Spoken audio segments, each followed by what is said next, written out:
Okay,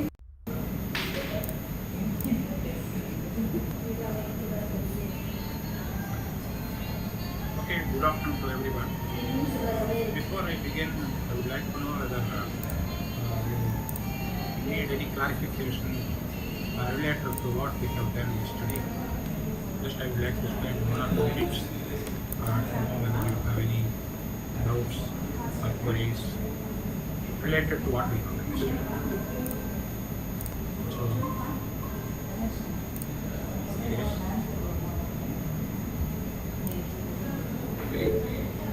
Okay, if there are no doubts, let me, it is my practice. It is a quick recap of what we have done yesterday. I would like to do hardly, I cannot take more than 2 minutes. So there is no point in repeating whatever we have discussed yesterday because not much we could cover. And one more thing I would like to correct.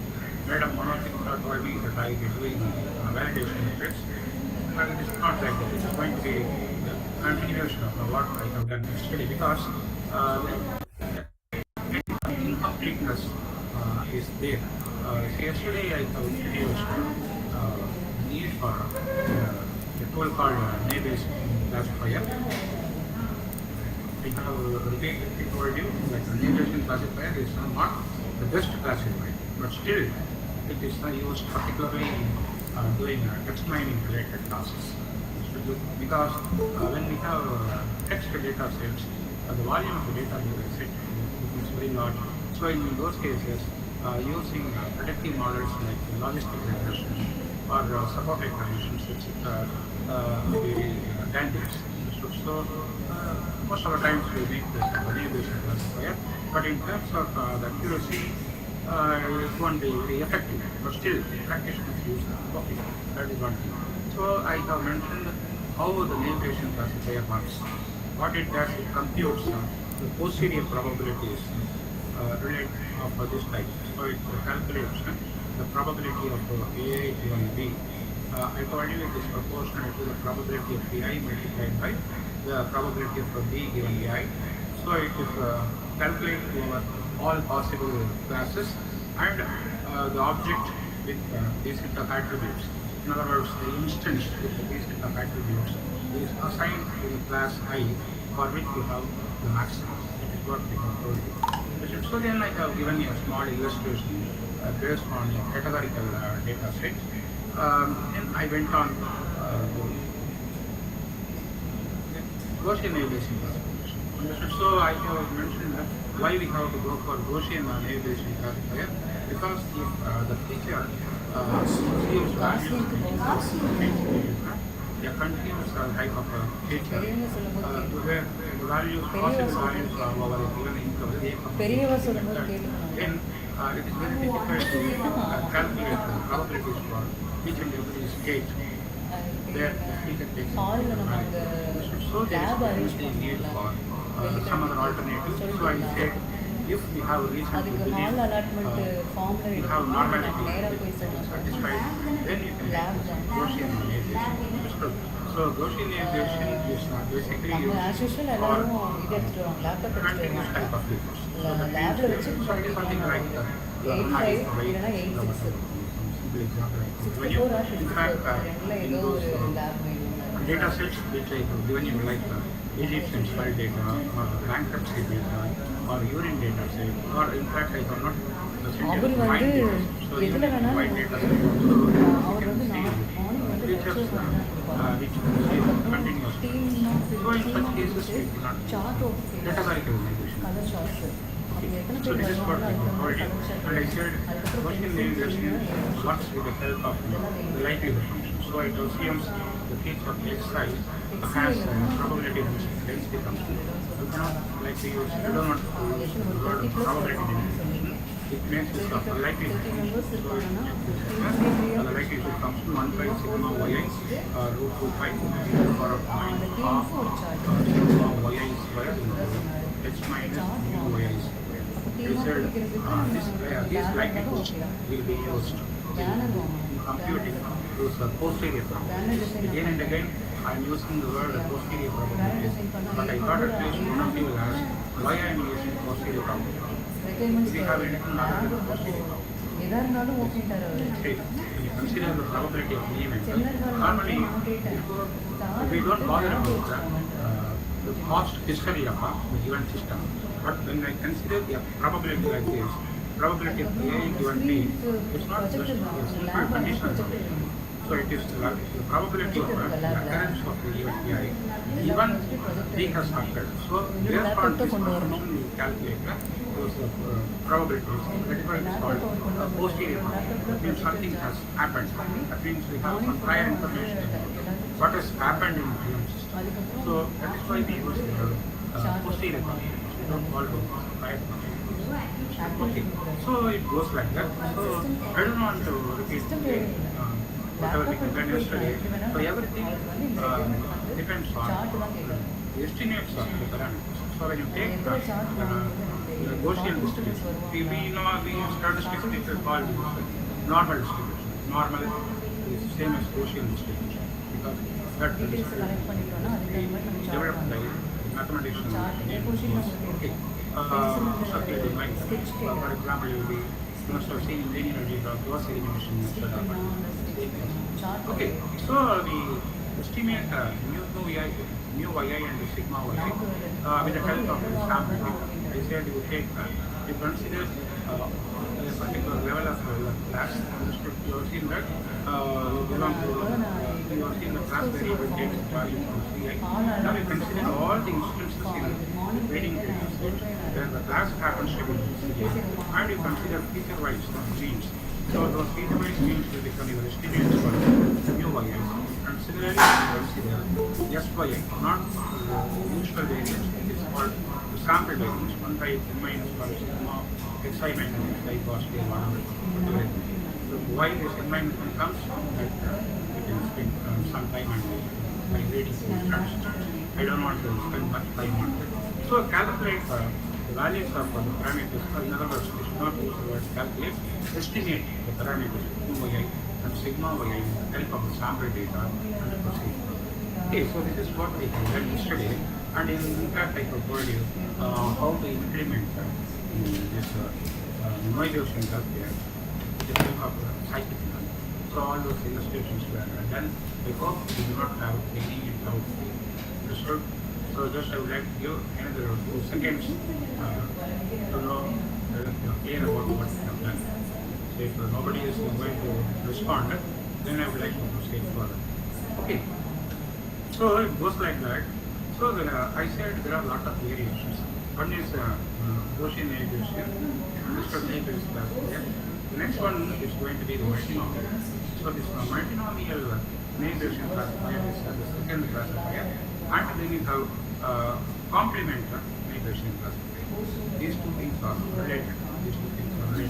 I said it is a refined version of, or in other words, a modified version of multinomial navigation data, navigation classifier, navigation classifier, where we strongly recommend the use of complement navigation, particularly when we have imbalanced data sets. I made it very clear yesterday itself.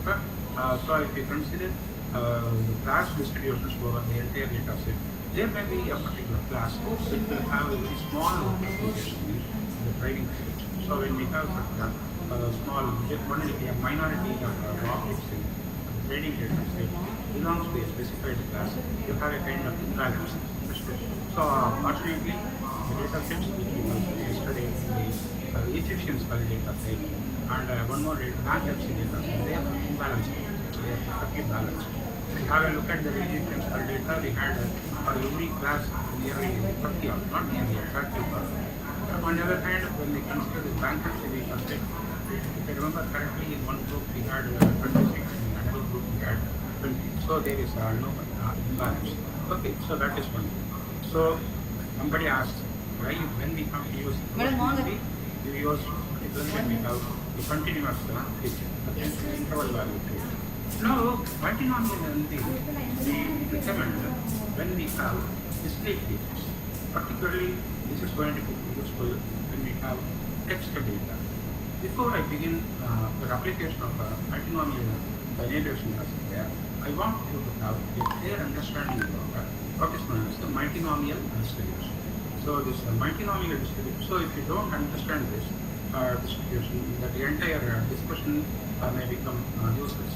You may not know how to make that or how to relate. See, yesterday I have related their notations which we have used in Bayes' theory classification problem. In the same way, I am going to start with this definition of multinomial distribution. I will explain the meaning of these notations. Then I will relate those notations with the entities we have in the classification problem. So, you have a little bit of background in statistics or probability. You must have seen binomial distribution. Understood? So don't worry about that. Now you assume that you have your system. That means you have a data set. Here you have then, for example, I will just give a very academic oriented example. So see, you have seen that we have a big box. Okay, probably help you to understand very quickly. So we have a box consisting of some 4 colors of balls, whatever it means. Some white balls, some red balls, and black balls, and green balls, and some brown balls. Okay, something like that. So here I have how many classes I have, how many types I have. I have 5 types. Understood? There are 5 categories. There are 5 categories. So I am going to relate these categories with my classes. Understood? So when I try to relate the multinomial setup to the classification problem, I will be relating these categories with classes. Understood? So don't worry about that problem. Understood? So I assume that, and you assume that you have some given number of bits or whatever it is. So I assume you have P1, P2, P3, P4, and P5, or the proportion of white balls, the proportion of red balls, the proportion of blue balls, whatever it is. Understood? So we have P1, P2, P3, P4, P5. Okay, you assume that, suppose you are not very clear about this one, you assume that I have white, 20 red, and 30 black, and 40 green, and 50 from just trying to randomly numbers. So, okay. Now in that case, the proportion of white balls happens to be how much? 21, 21, 50. So this is going to be 1 divided by, 10 divided by 1. So it's 1 by 15. So the next one is going to be 4 divided by 15. So then I have 3 divided by 15, 4 divided by 15, and 5 divided by 15. Basically I have 150 objects. So I have, this is my P1, this is my P2, this is my P3, P4, P5. Okay, this is what I have. Now what I am going to do now, I am going to draw, I am going to make some selections. Understood? So I am making the selection of say something like 25 words from this box. 25 words from this box, one by one, with repeats. That is very important. So you take one ball, replace it. Take one ball, replace it, etc. So when we have something like this, let me not take 10, 25, let me take something like 8. So in that case, I may be interested in getting one white ball, 2 red ball, and 3 green ball, and 3 black balls, or I will have 2 black balls, and 2 green balls, and 1 brown. Understood? So I would like to have the probability of getting 1 white, 2 red, 2 black, 2 green, and 1 brown. Understood? So this probability we can compute without difficulty. What we have to do now, we have to make use of an expression like this. N factorial divided by x1 factorial, x2 factorial, x3 factorial, x4 factorial, x5 factorial. So the number of factors which we have in the denominator happens to be, see, this is only for information I am giving you. I can put out straight away illustrated with the help of your scale and function, but that is not proper. So I have here, this n stands for the number of selections which you make. So that is going to be 8 factorial. So 8 factorial and 1 white. So this is going to be the value of x1. This is going to be the value of x2. This is going to be the value of x3. This is going to be the value of x4. This is going to be the value of x1. So I will have 1 factorial, 2 factorial, 2 factorial, 2 factorial, 1 factorial. See, when you add these numbers, that makes it. And here you will have p1 power x1. See, the formula happens to be p1 power x1, p2 power x2, etc. P5 power x5. So it is going to be 1 by 15 power 1 and 2 by 15 power 2 and I think it is 3 by 15. So 3 by 15 power, once again 2. So 2, these two we have to consider. 2 by 15 power 2 and one more 2 by 15 power 2 and 1 by 15 power 1. So this is how we calculate this. The distribution defined in this manner is called multinomial distribution. Is there anyone who needs any clarification here? So I'll put it like this. We have m categories. So m categories of objects. M categories of objects. M categories of objects. Okay. And the proportions are P1, P2, etc. Pn. So you have, consider the proportion of objects in the given system belonging to the first category. It is going to be P1. This is going to be the proportion corresponding to the second one. This is going to be the proportion corresponding to the mth category. Okay. So now what I am going to do now? I am making n selections, one by one with 3. I want to get x1 from the first category, x2 from the first category. I will say the categories of C1, C2, etc. Cn. So from category 1 I would like to have x1. From category 2 I would like to have x2. From category m I would like to have xn. Understood? So when I make n selections, if I want to know the probability of x1 from this, x2 from this, xn from this, it is quite simple. So what you do, write n factorial divided by x1 factorial, x2 factorial, etc. xn factorial, p1 for x1, p2 for x2, etc. pn for xn. So this is now how the multinomial distribution gets evolved. Understood? Is there anyone who wants to know more clearly? Have you understood? Please respond. Yeah. Anaka, have you understood? Yes, sir. Okay, so yes. Okay, fine, it is clear. Right, now let us continue. Now you can ask me how I can relate this with the class. How I can ask me how I can relate with the class. You assume that you have a training set. Okay, you assume that you have a training set. I have totally some given number of objects. So n objects are here. You assume this is a data matrix. And here I have my first instance, first the statistics people call them as object.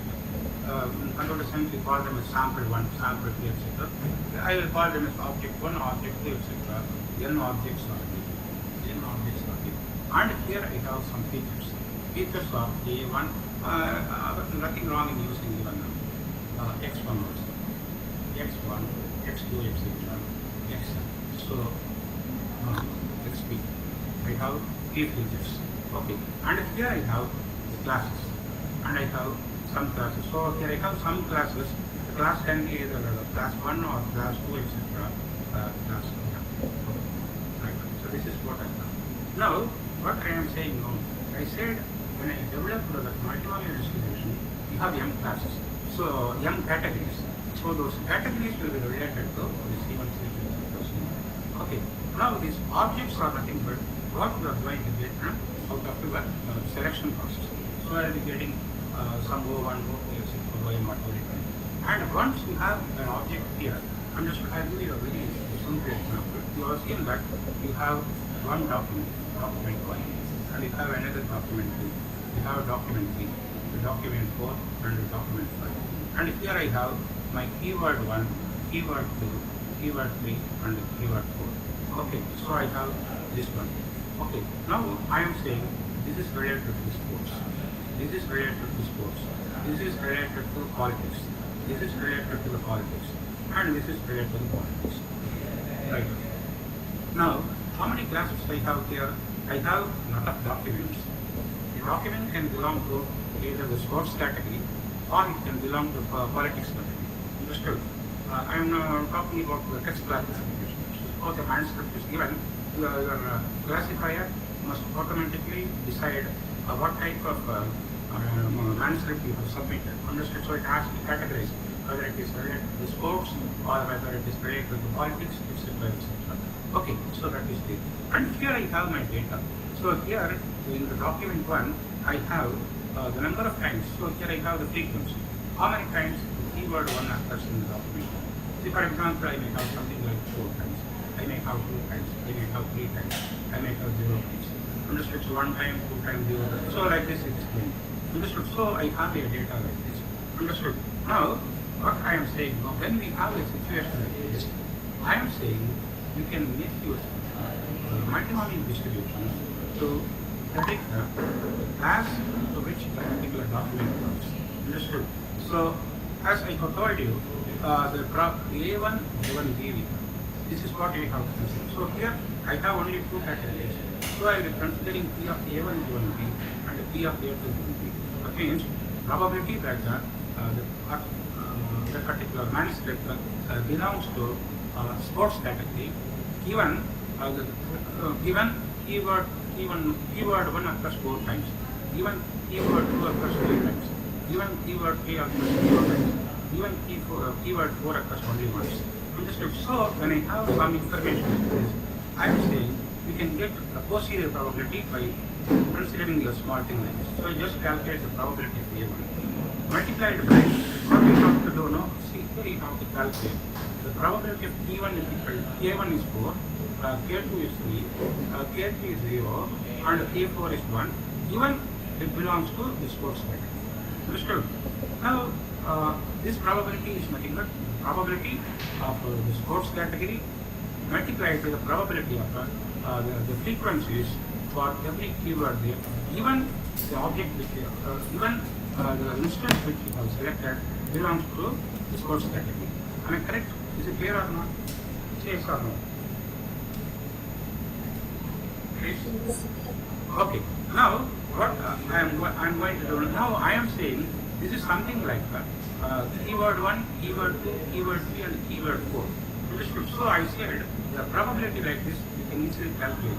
So I said to calculate the probability of x1, x2, x3, and x4.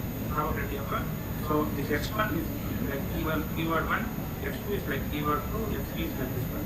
So this is basically finding the probability of 4, 3, 0, 1.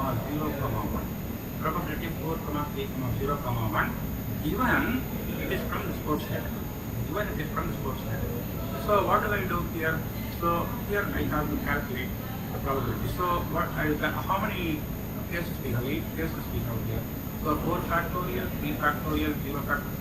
So it goes like that. You compute these probabilities and you proceed. I'll just give you a small illustration. I think I have with me a small, very small data set which will help you to have more clarity. See, here I have one small data set. See, I have a set of documents. So I have here a set of documents.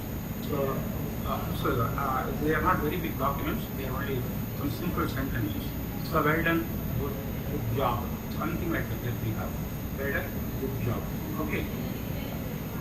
So good one. Understood. Great effort. Nice one. Excellent. Great. Poor effort. Not good. Poor work. Could have done better. Understood. So let me have a data set like this. I am saying a data set like this can be numerically represented in this manner. So what I can say no. So here I have now just let me run this. We will see what happens. So when I run this, see here I have completed running this for. I hope you can understand this particular part. See here I am just defining the simple data set. And here I have associated, see how many instances I have here. 1, 2, 3, 4, 5, 6, 7, 8, 9, 10. So there are 10 documents. Understood? I am saying they have the classes 1, 1, 1, 1, 1, 0, 0, 0. Understood? So like having politics and sports, I am giving 1. For example, we can have this as a kind of predicting the sentiment. Understood? So 1 is something like a positive characterization for the particular word, and 0 is something related to the negative one. So well done, good job. I am giving the label 1. Just I have created. Good work I have given 1. Great effort I have given 1. Nice work I have given 1. Excellent I have given 1. For the remaining I have given 0. So I have with me the data set. Now we can easily convert this text data into a numeric data with the help of this particular method. Understood? So we can make use of a count vectorizer, which is applicable in sklearn.feature extraction, .text. So from the text data, you can extract features like this. Now what I will just, you yourself can understand the meaning of this one.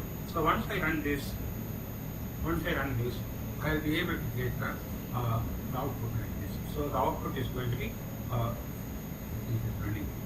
It will take some small time. Okay, I think it is come up.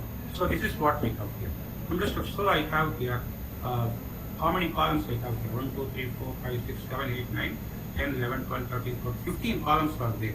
Understood? So the first one represents, I'll tell you what it means. So if you want to know the names of those columns, just we can use get underscore feature and names. So that will give you this one. So the first one gives the better. So that means the word better is not at all appearing in the first 9 documents. In the first 9 documents, you can see better comes only in the last document. That is why you get that one here. Understood? So in the same way, could. Understood? So the word could appears, the word could, that also appears only in the 10th document. On the other hand, if you take done, so that the done comes in the first document as well as in the 3rd document. That you can see here. So here I have my done, and here also I have my done. So in this way, I have a data set which I am going to consider for applying for multinomial. See why I am saying it is suitable for multinomial. No, see here I am saying you can view this as a discrete data. I said when we have continuous data, you have to consider only Gaussian variation, provided you are able to validate the normality assumption. Yesterday, Dr. Suresh was asking me how do we know whether normality is really present or not. That is done with the help of either a QQ plot or by looking at the values of the skewness or kurtosis or whatever it may be. Understood? So that is a different. So this is basically a count data. So when we have a count data like this, we can easily predict. Now, how many categories of words are here? Understood? So I am saying you have 15 categories of words. Understood? So you have 15 categories of words. So better is one category, good is one another category, done is another category, effort is another category. So I have basically I have 15 categories. So each one of those word, keyword is going to be something like one of the categories which is available here. Understood? Now, then what I am going to do now?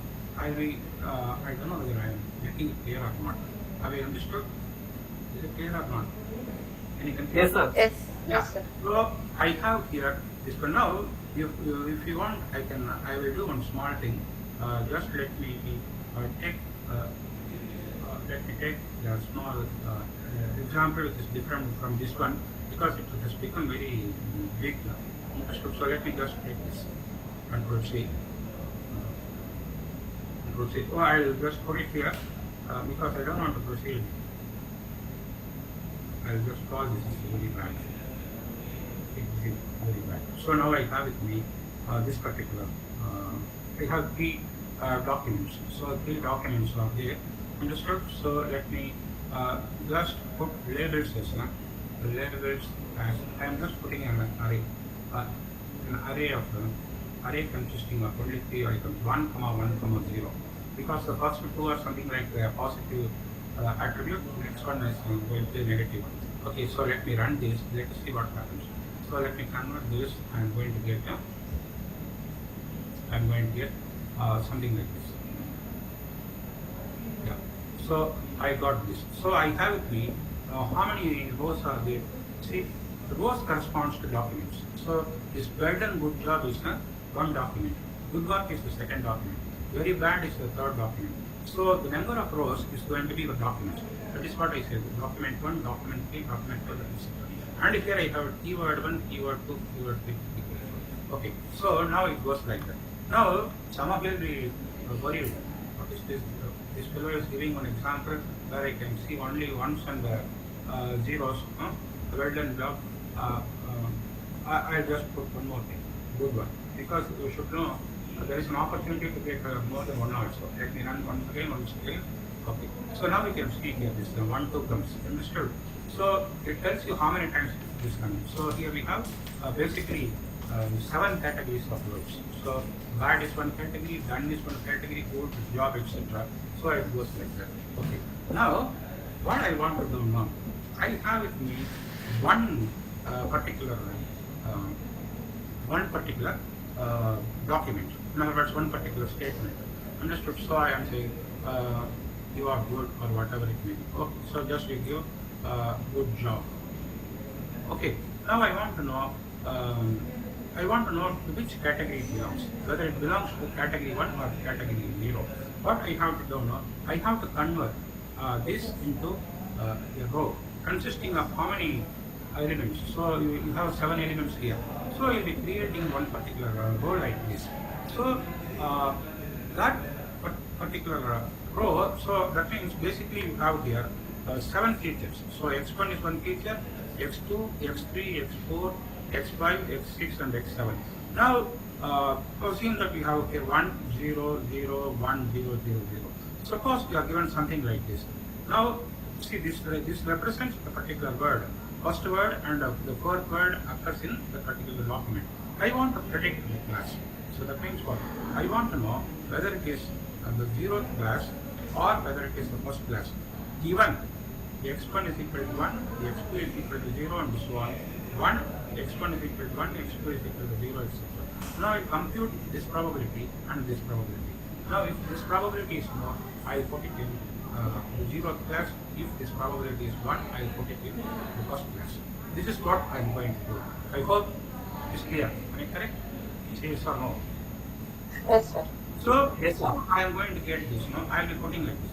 P of 0 into the probability of x1 is equal to 1, x2 is equal to 0 and so on, given I belong to the 0th class.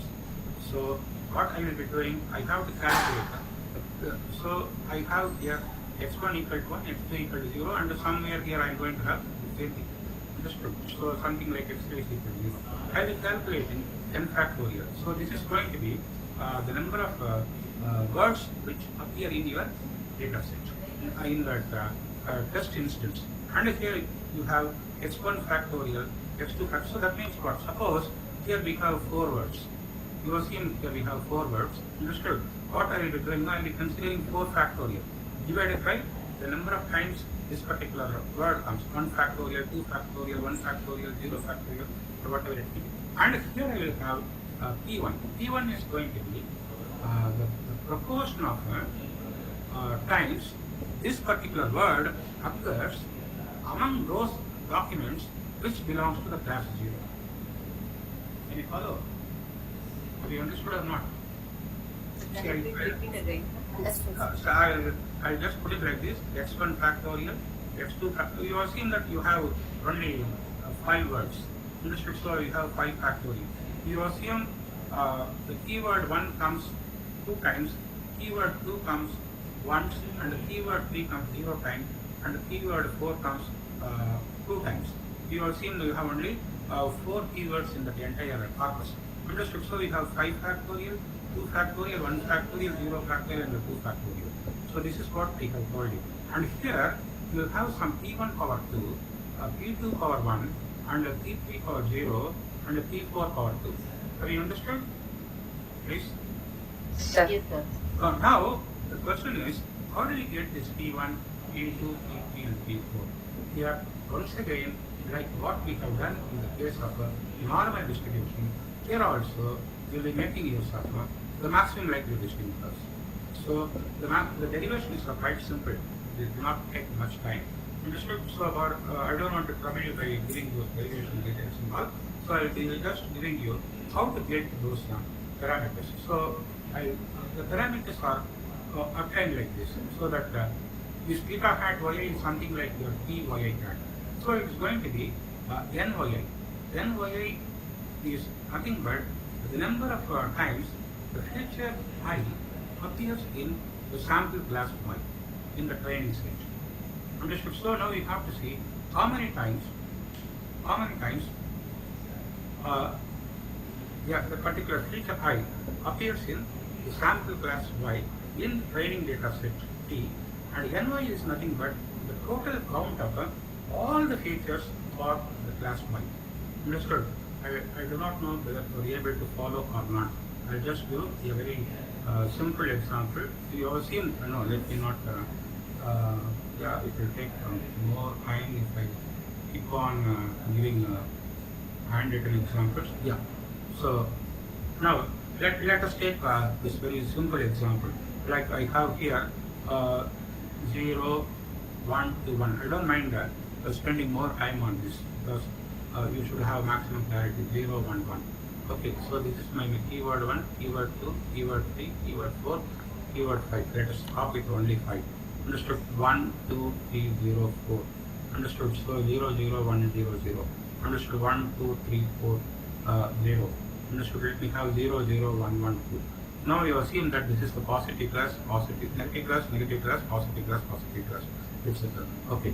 Now I want you to tell me how many thetas will be having. I am saying you will have, see, I said you have theta yi hat. Understood? So you will have one theta 1, one theta 2 here, one theta 3 here, one theta 4 here, and one theta 5 here. So there are 5 parameters because there are 5 categories of the keywords. There are 5 categories of the keywords. Each keyword is like a category. Understood? Now when I consider this, I am saying you have to find the estimate for theta y. I'll just put theta not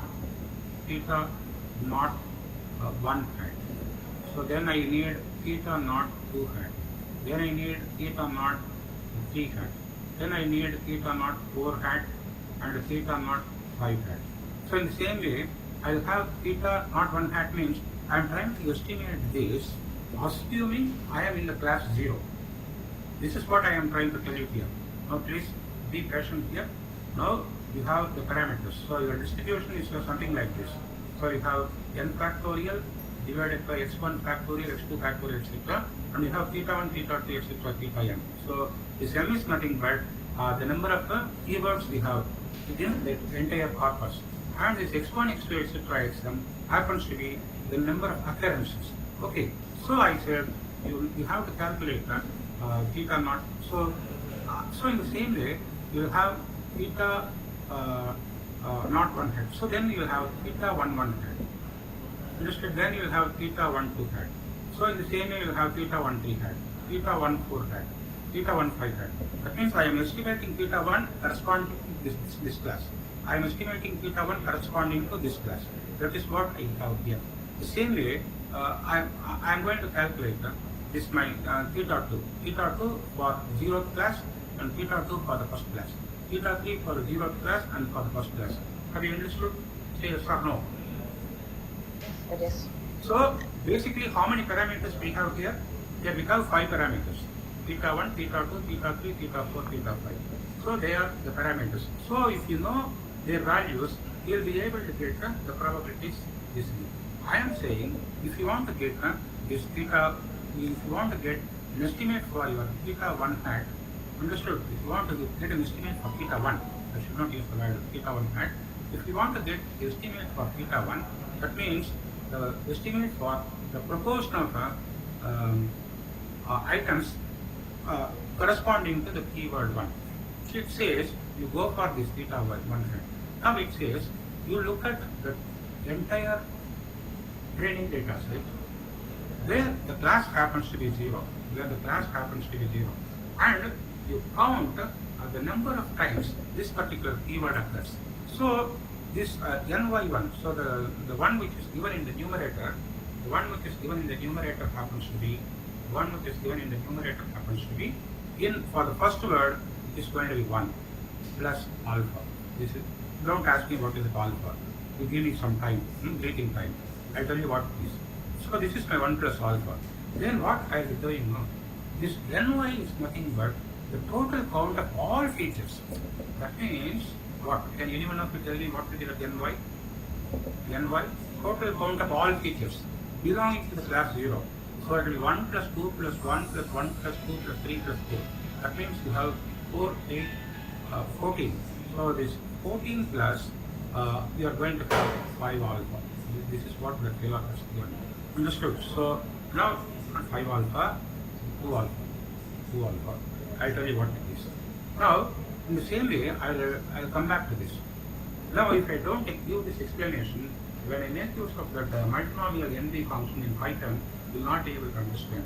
Okay, now can anyone of you tell me what is your theta 2 hat? Anyone of you? Sudhir, can you tell me what will be your theta 2 hat? You look at... So 3 plus alpha upon same denominator. Excellent. 14 plus 2 alpha. Same way, theta 3 hat happens to be, now this is theta for 1 naught, this is for naught plus, this is for naught plus. Can you tell me what will be this one? In that case, it will be 5 plus alpha. 5 plus. Excellent. And we're really delighted to get your such beautiful responses. Now, suppose I ask you, what is your theta 3 1 hat? What is your theta 3 1 hat? 5 plus. May I know who is talking? Vandana, sir. Excellent. What are you doing, madam? Sir, I'm part-time business scholar, sir. Are you working anywhere? Yes, sir. SFR College. Assistant I professor. am not familiar with that area college. Sivagasi. I would like to appreciate the way in which you are following my lecture. Okay. Now, what will come to the denominator? 14 plus 3 alpha. Okay, not 1, 3, Sorry. 3, 6, 7, 8, 15, no? Sir. 15, am I right? 1, Yes, sir. 4, yeah. So Four. this is going to be 15. plus. Plus 3 alpha. No, not 3 alpha, 2 alpha. 2 alpha. See, what happens, now see here, you have n by I plus alpha, divided n by plus alpha n, where this n happens to be the number of categories. So the number of categories we have, in this case, happens to be only 2 categories. One is 0 category and the other one is the 1 category. That is why I put it like this. So the moment you have this one, understood, you will be able to calculate the probability. Suppose, I have one test vector. I have one test vector. The test vector happens to be 1, 0, 2. I think is not 1. I'll make it slightly bigger. Okay. So I have a test vector. 0, 2, 1, 0. So I have a test vector 1, 0, 2, 1, 0 means what? The keyword 1 occurs only once, 2 never occurs, 2 comes once, the third word comes 2 times, fourth word comes 1 time, and the fifth word comes 0 times. Now, I have a test object like this. I want to know whether it is in the 0th class or in the first class. What I will be doing here, what I will go to know, I will just go for the probability of I will calculate the probability of 1, 0, 2, 1, 0 given the 0th class. Understood? So the 0th class means I will be having a 4 factorial divided by 1 factorial, 0 factorial, 2 factorial, 1 factorial, 0 factorial. 0 factorial means 1. Don't bother about it. Here I have to use for this 0, when I have considered 0, I have to consider this probability. And this probability power 1. I should not consider this one. And this probability power 3, no power 2. And the fourth one power 1, fifth one power 0. Have you understood? Say yes or no. Can you follow or you want me to repeat? Sure. Can you repeat it? Yeah, I will repeat. See, please listen. I want to know the probability of the document belongs to class 0 given that the values are 1, 0, 2, 1, 0. So, like what I have told earlier, this is going to be P of 0 into the probability of 1, 0, 2, 1, 0 given 0. Am I correct? This is what yesterday I told you. The same way you have to calculate the probability of 1 given 1, 0, 2, 1, 0, which will be proportional to the probability of 1 multiplied by the probability of 1, 0, 2, 1, 0 given by. Am I right? This is what I yesterday told you. Yes, sir. So Yes, sir. something like your A1, this is something like your P. So P of A1 into the probability of P given A1. Is it clear or not? Yes, sir. Clear. I think there is a kind of reluctance. Anyway, so this P of 0 is going to be 2 divided by 5. because I have 5 documents, 2 of them belong to the 0th class. And here I have a problem. See, I have four words are there. So a word appearing in a document is something like making a selection. So how many words are there? There are 4 words. Today you say 4 words, 1, 0, 2, 1, 0. See, suppose you have 1, 1, 2, 1, 0, then you must write 5 factorial. So 4 factorial divided by 1 factorial, 0 factorial, 2 factorial, 1 factorial, 0 factorial. And here I have to write the proportion of times is even first. That is what we have calculated here. So I have my theta 1 naught. This is something like the theta 1 naught. So that is going to be 1 plus alpha divided by 14 plus 2 alpha power 1. And the next is going to be power 0. And the third one is going to be power 2. That means 5 plus alpha divided by 14 plus 2 alpha power 2, etc. Have you understood, madam? Yes, sir. Yes, sir. So one more I will have a power 0. Now, so I have this quantity. In the same way, when I come to this part, this will be 3 by 5 into. Now what you have to do, you have to consider theta 1, 1. So theta 1, 1 that means what? Theta, that is just 1 divided by 15. So that is going to be 1 plus alpha divided by 15 plus 2 alpha power 1. Same way I will get 5 factors here. So I will then compute this value, I will compute this value, then depending on whichever is maximum, I will be getting the probability. Have you understood? Now, in order to summarize this one, I am saying, I will just put it like this, you just give me your approval so that I can proceed further. See, I have n factorial, x1 factorial, x2 factorial, etc., xn factorial. I have p1 power x1. If you don't want to use your p1, you can use theta 1 also. Theta 1 power x1, theta 2 power x2, etc., theta m power xn. So this is the probability of getting x1 of the first category, x2 of the second category, xn of the third category. So this m denotes. So this m denotes the number of keywords. Number of keywords. M is nothing but the number of keywords. X1 is number of times keyword 1 appears. Keyword 1 appears in document 1. X2 appears number of times the keyword 2 appears in the same document, in a given document. I'll put it like that. And in the same way, Xm is nothing but the number of times the keyword M appears in the document. Understood? Madam. And this theta 1 Seating capacity required. Theta I is the proportion of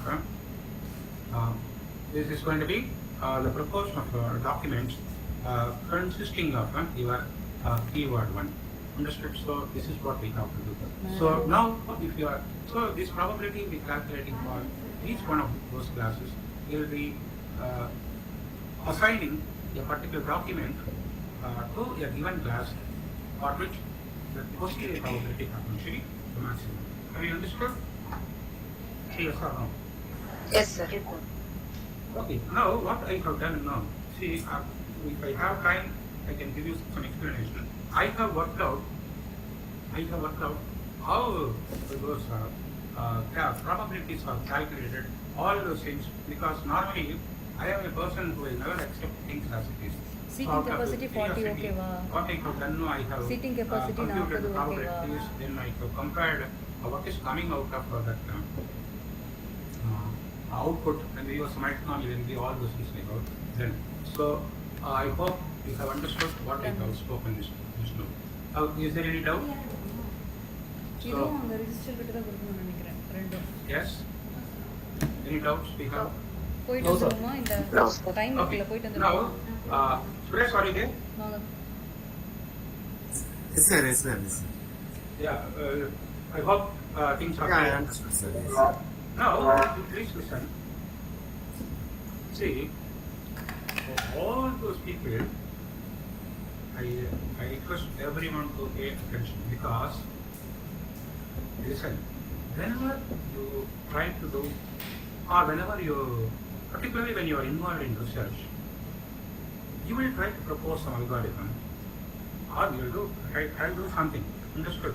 invariably, one problem with the machine learning researchers is they will try to make use of some benchmark data sets. So they will use some iris data set or some wine data set or mushroom data set, and they will tell, when I use this data, it is coming out very well, etc., etc. Okay, that is one approach. But it is subject to some criticism. Iris data set means what characteristics it has. Nobody knows. Understood? So you have to dig into the details very deeply to have a clear understanding of the data. Okay, so the benchmark data sets are accepted by the research community, particularly when they want to publish some results or whatever it may be. But as a person with some mathematics and statistics background, I will be always interested in simulating data sets. Simulation of the data set means I've seen, okay, now you please listen. Some of you must have noticed the amount of struggle I had when I tried to enter the data.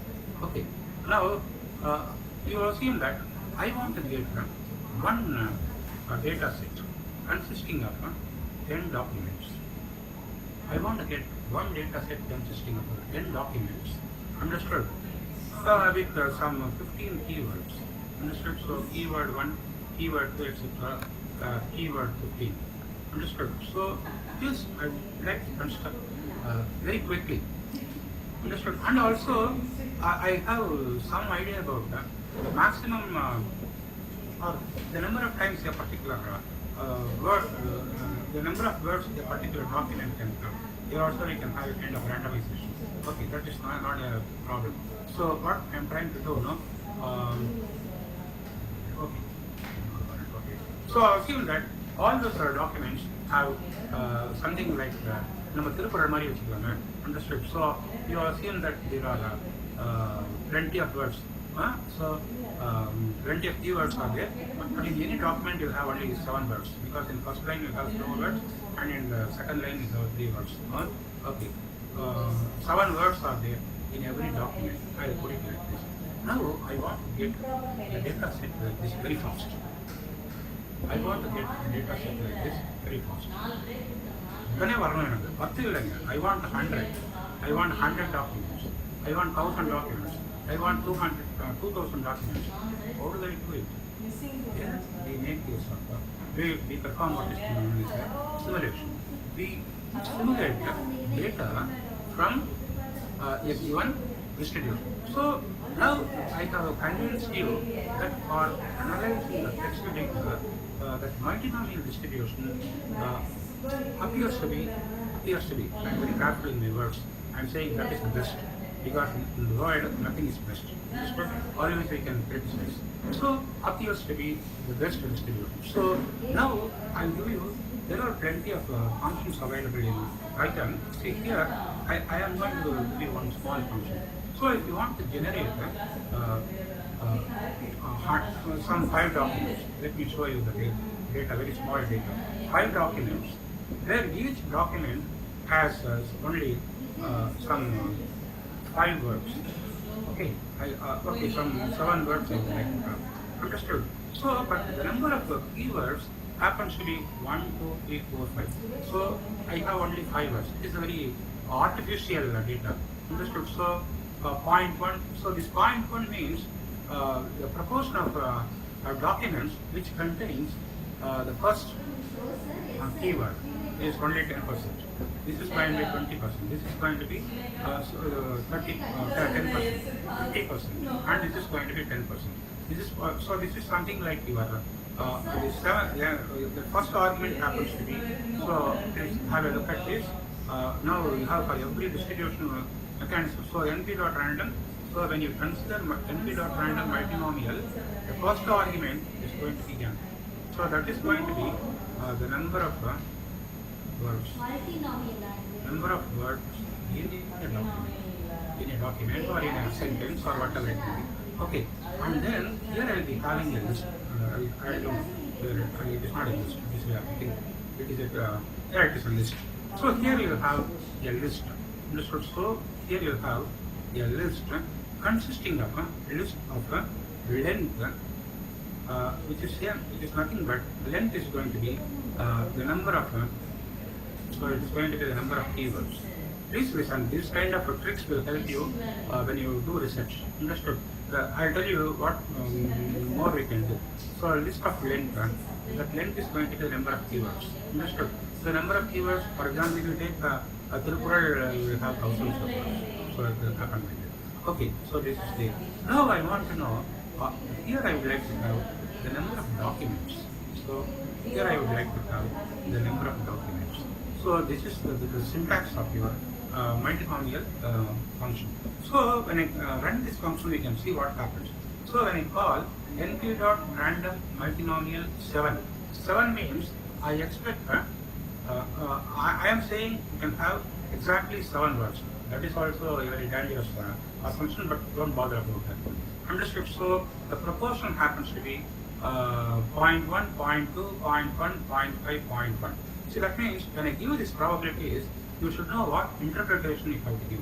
See, for example, this 0.5 means that is the proportional related to my 4th keyword. So that means I expect the 4th keyword to occur most of the times. So that is very dangerous, so I'll make it as 0.4. Okay, so let me make it as 0.2. Understood? Now you please listen. Always when you add this, it should become 1. Otherwise, your simulation will not take place. Because when you add the proportions, P1, P2, etc., Pm, that should add up to 1. That is very important. Otherwise, you will get an error. So I call it as size equal to 5. So when I run this, how many documents will get? How many documents will get, Anuradha madam? Totally 7, sir. And How many documents will be? The number of documents will be? Five Yeah, the documents. number of documents will be 5. And how many words you will have? In other words, how many columns you will have? You will have 7 words, 5 keywords. yeah, 5 keywords. 5 keywords. Yeah. So okay. So 7 times 7 words will be there exactly. So let us see what happens when you run this. So when you run this, you got this one. So when you see, because you get this 3, 4, 2, 5. Why they are coming so huge? Because for the 4th keyword, you are giving maximum representation. That means the proportion of the documents which contains the 4th one happens to be huge. So 0.4, 0.1. So this is how we simulate. Now suppose you want to you want to have a length 10 and you would like to have 100 documents. So you can in no time you can get 100 documents. So this is how you can easily get. You should know how to give interpretations based on these kind of simulations. Understood? So you have to relate your findings. That means the precision becomes large when we have this kind of setup, and recall becomes large when we have something like that. So you should be able to characterize this P1, P2, P3, P4, P5 with your validity measures, which I am going to take in the later part.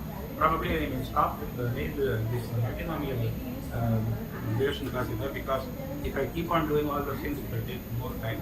Okay, so let us not let me redo this. Let me have really small setup.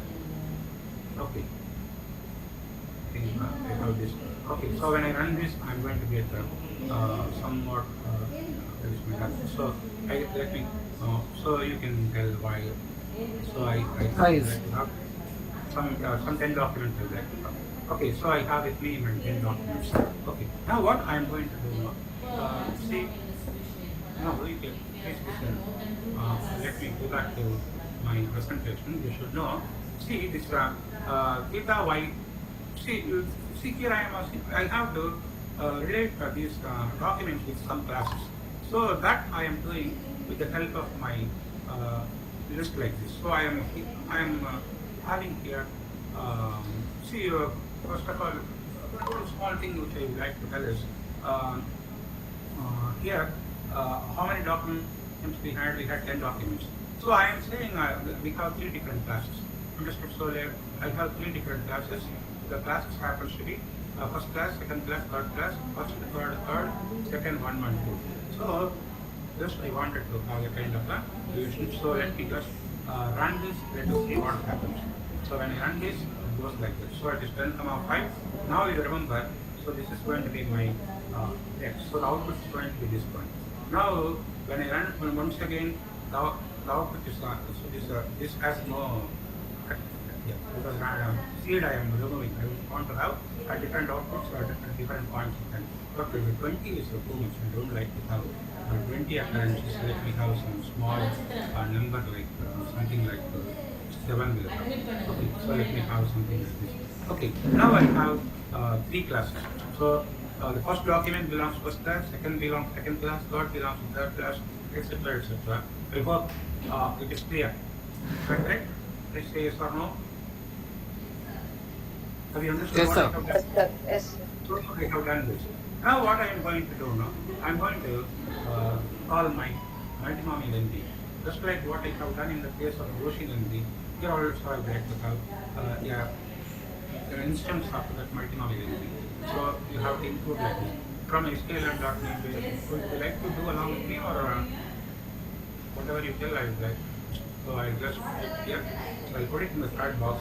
If your system is ready, you can just make an attempt to do this.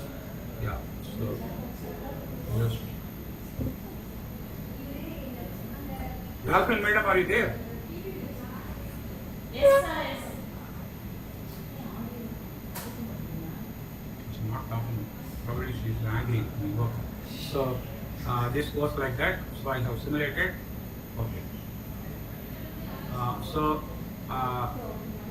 That is an illustration, but for the purpose of building a classifier, I would like to use my problem of okay.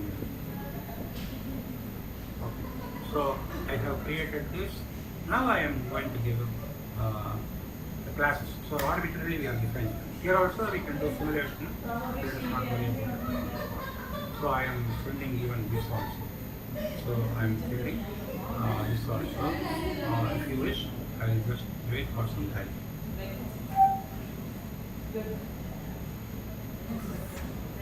I can give you some waiting time.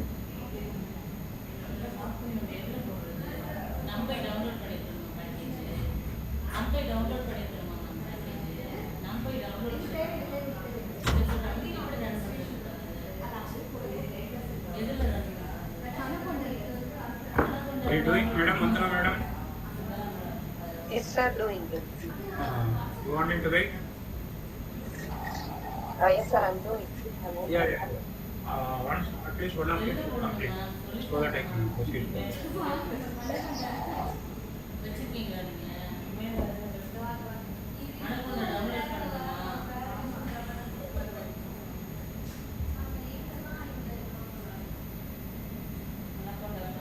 கரெக்டா நான் chatல போடும்போது அவர் வரணுமா இவ்வளவு பேர் போட்டு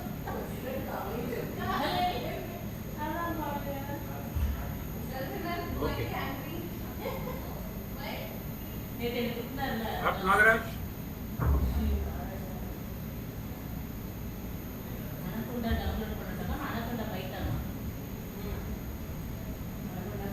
So, okay, fine. So, now we have created.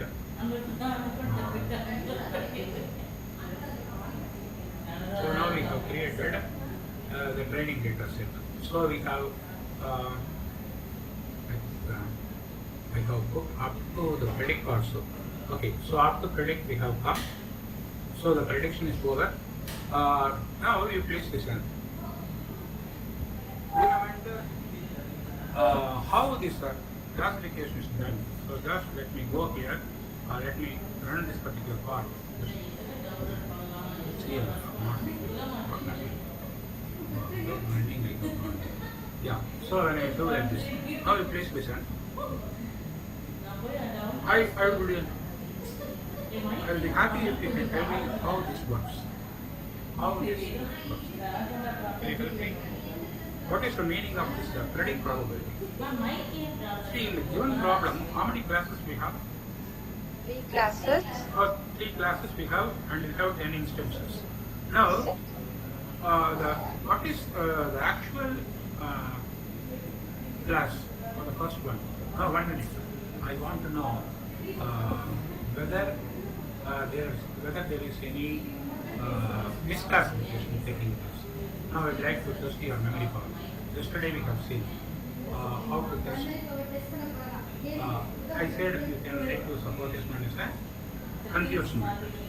Right? Confusion. Yeah. Yes. Yeah, please tell me from SK learn dot Metric. matrix info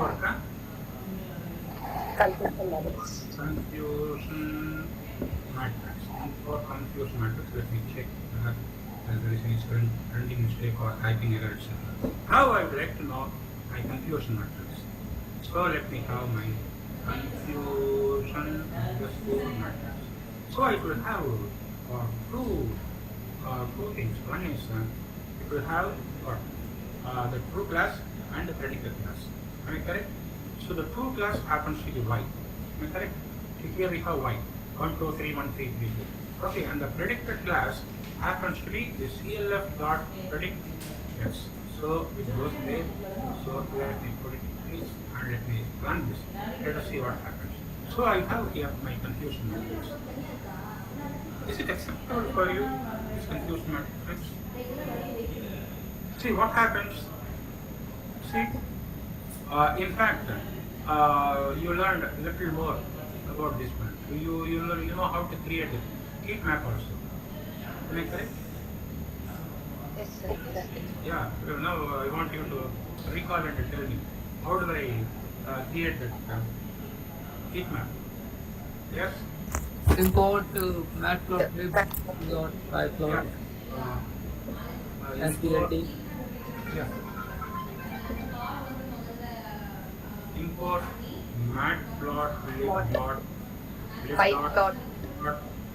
Oh, I think I will have some problem here because the system is creating problem, but it will work for you. I think I cannot update it, but in your case it should work. Import matplotlib dot pyplot SDLT in yes. Confusion matrix. Plot confusion matrix. From sklearn. DLT though, am I right? Plot. Dot. No, Plot. I'm sorry. Dot. Oh, I think we have not imported that also. So from sklearn matrix plot import plot Yes, sir. confusion matrix. Yeah, from sklearn dot matrix import Plot underscore confusion underscore matrix. plot underscore confusion space. Am I right? You have yeah. Yes, sir. Underscore matrix. Yeah. So import. So then I have to give what? Plot underscore plot underscore confusion Confusion underscore matrix. matrix of CLF. Yeah, I'll copy this. So I'll put it here. It works. Mostly it will not work, but for you it will work. It has some version conflict. What happened? Plot underscore confusion matrix. I want you to check our yesterday's work. I think collab. Classifier periodic CLF comma. Yes. So I must associate my classifier. So I have to associate my CLF comma X CLF. You want that predicted? Will you get that? CLF comma Actual class. that is y comma. Okay. Y comma predict. No. CLF dot predict. No. Once you have CLF comma x comma y. X comma y, because when you create Yes, sir. this heat map, you should not give the predicted classes. Okay, sir. Let us see what happens. I think still we have some issues. Now let me see what I have done in my, here I have. So I import, I think this is what we have to do, but most probably in this system it may not work. I have some issues here. CLS is comma y. Okay, so everything is fine. Now let me run this. It won't work. So for you it will work. You just tell me whether you are getting or not. Confused matrix is doing that. Cannot import plot from SQL on that button. Yesterday it worked well now. Am I correct? For you it will work. SQL on dot matrix plot Is it working for you? It's working, sir. Yeah, it should work. Because I have some Western conflict here. Anyway, that is fine. Now, what I want you to understand, it should work for you. This system is not working. Okay, now you please listen. See here, we have 400, 120, 102, etc. Now you please listen. What is your the predicted class for the first object? Which is 1, correct? See, there are some wrong classifications because we have, I just put it here. So here we have 400, and then I have 120, 120, then I have 102. So that means there are two wrong classifications. Understood? So this is first class, second class, third class. First, second, and third. Understood? So now 4 of them have gone correctly, 2 of them have gone correctly to the second class, and 2 of them gone to the third class correctly. So there is one wrong classification as far as the first class object. Understood? So in the same way it is happening here. Understood? So you have some wrong classifications. Now you please listen. How? What is the predicted class of the first one? 1. That happens because this probability 0.5899027, that happens to be the maximum. See, the 0.589, 0.283, 0.427. So the maximum happens to be this one. That is why the predicted class happens to be 1. And here the maximum happens to be 0.57. Here the maximum happens to be 0.47. That is why you get 1 to 3. Then what you have? Then here we have 1, then we have 3. That is one wrong classification. Understood? So if you want to know what are the posterior probabilities coming out of that big calculation, then also you can do here. Have you understood? Say yes or no. Yes. Basically, these are the probabilities. In fact, you please listen to me. I will share this notebook with you after the class.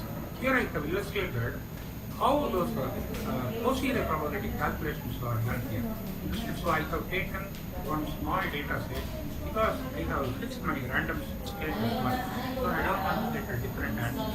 If you have time, you can experiment this because learning will be always interesting in my opinion. So the calculation for multinomial without using the SQL and this thing, I have calculated everything perfectly and I got marks. Understood? So now, you have any doubts in the implementation?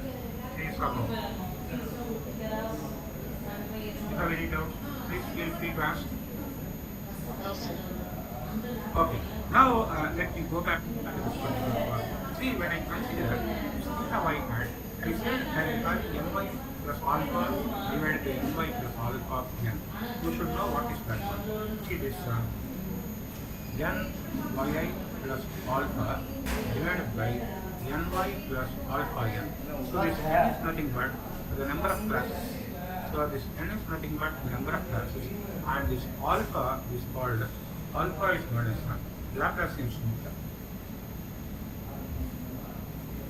Laplacian smoother. Understood? Suppose we don't include this. Suppose you don't include this.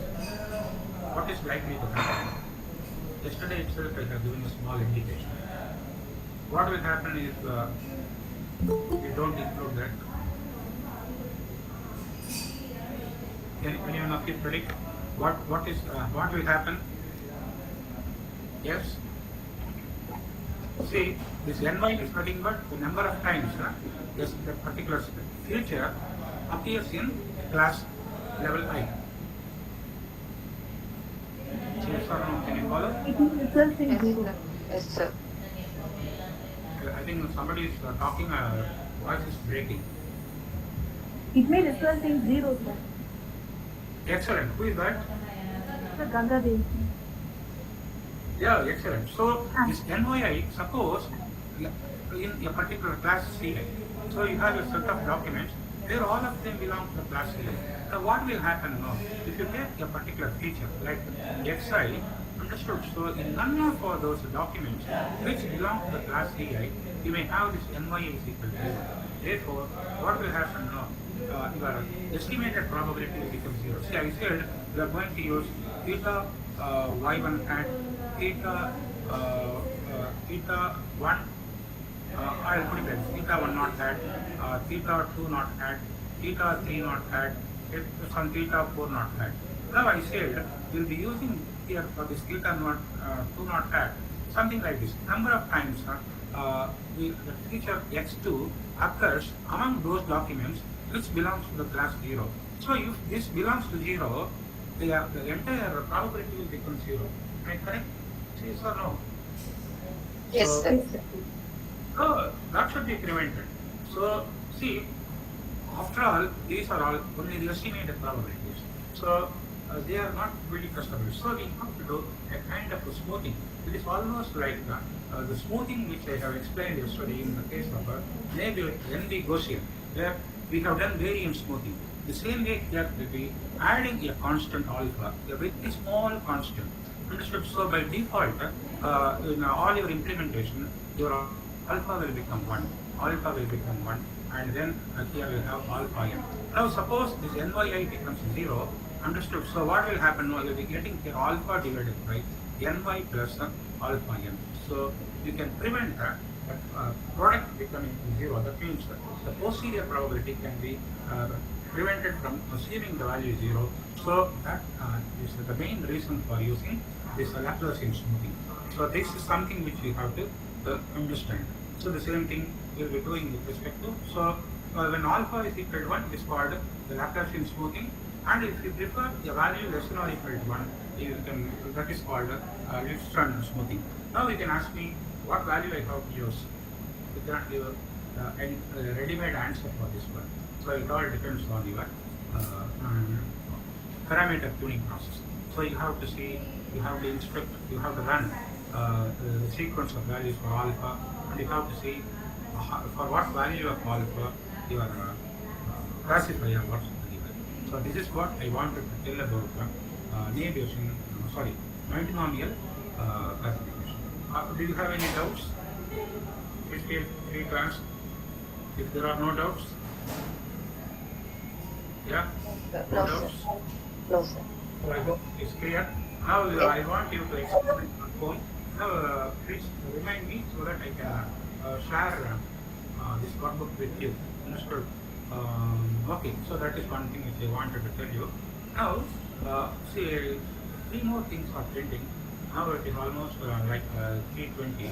So what happens now? Just I briefly touch upon our complementing neighbors. Now, you place this one.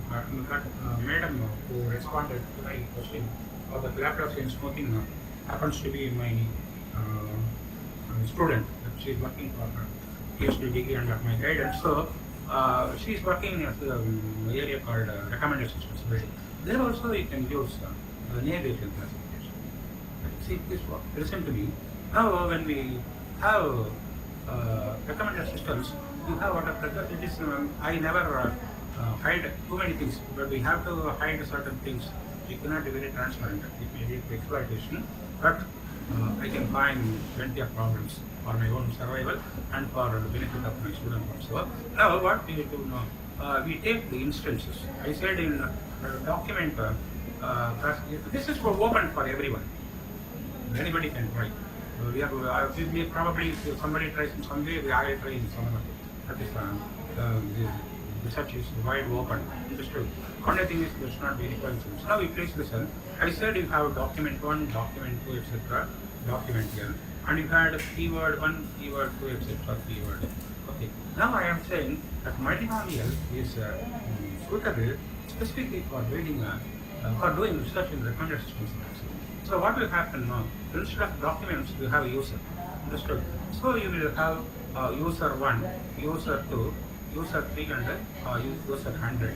So there are 100 users. Understood? For example, you can think of a web portal. Understood? So where we have plenty of users. It's not just 100 users. We will have millions of users. And here we will be having some products. So we will have item 1, item 2, etc. Now what happens? We can have their ratings. Understood? So there are ratings I related to those items. For example, suppose Galaxy A50, understood, so Oppo, something like some products we have. And you are seeing that they are giving their ratings. Understood. What I am assuming here now is multinomial setup can be used only when the ratings are given in the scaling ratings 0, 1, 2, 3, 4. Understood. So you should not permit them to give values in between 0 and 1. If somebody starts giving in 0.67 and all, then you will be in deep trouble. But I know what to do there also. I hope Suresh, can you tell me what to do when we have rating over an interval belonging 0 to 1? If some, I think the person with good statistical background, we go for beta distribution.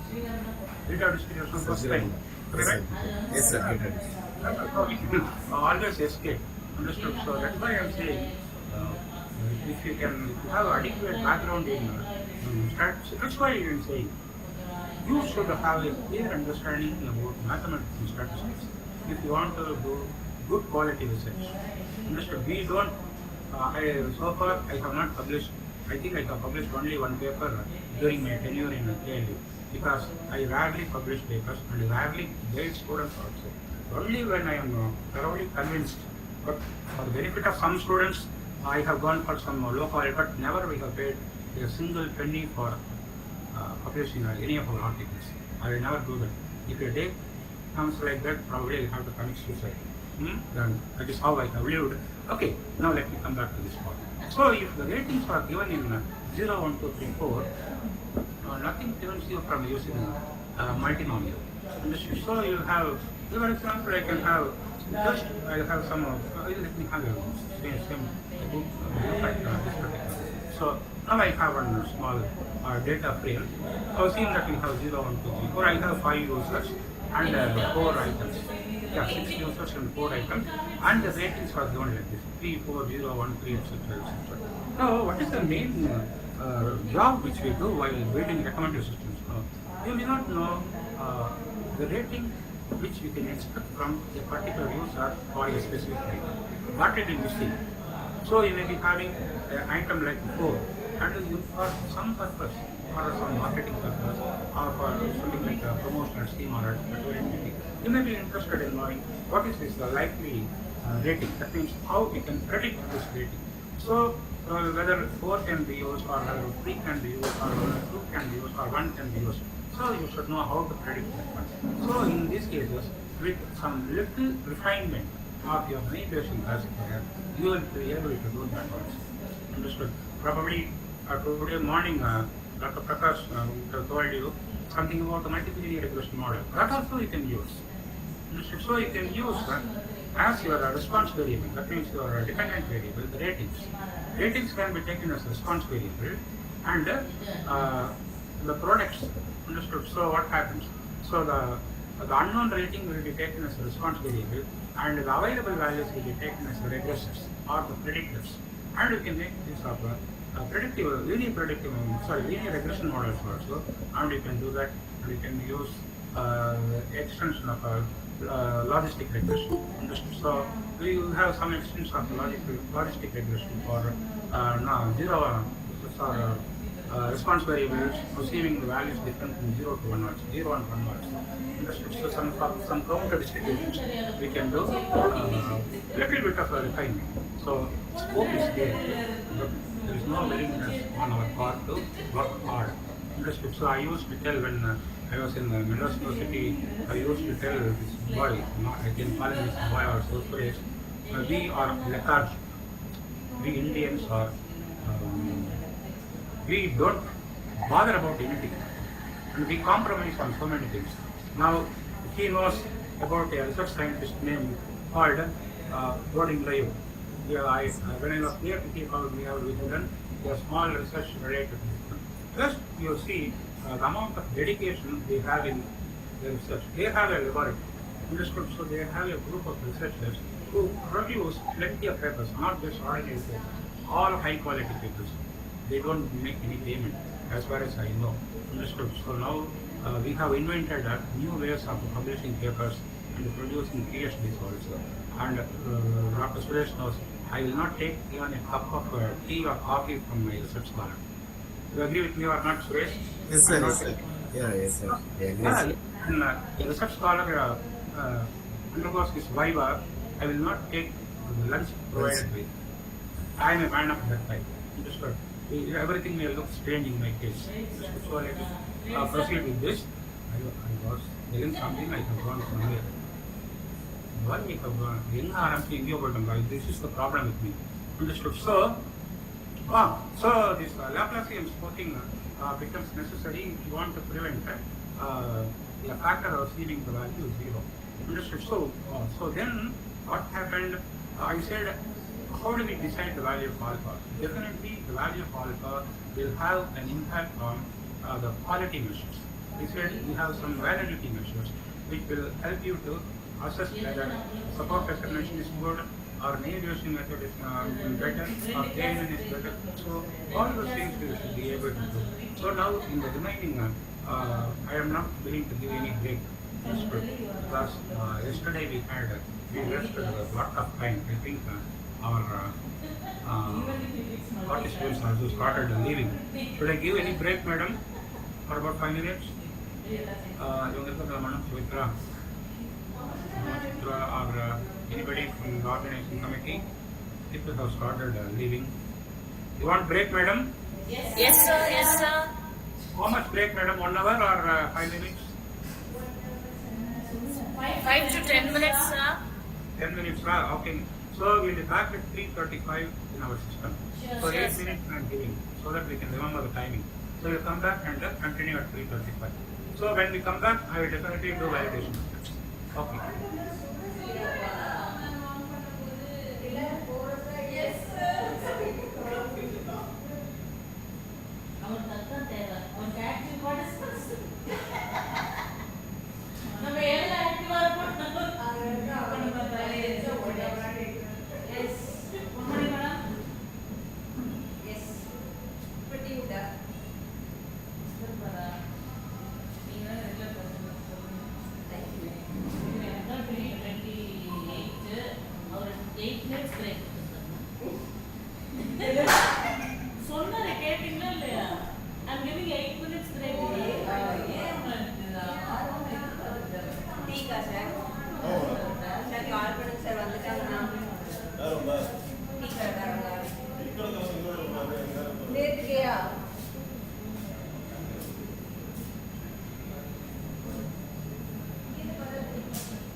அதான் sir Arun sir போறாரு.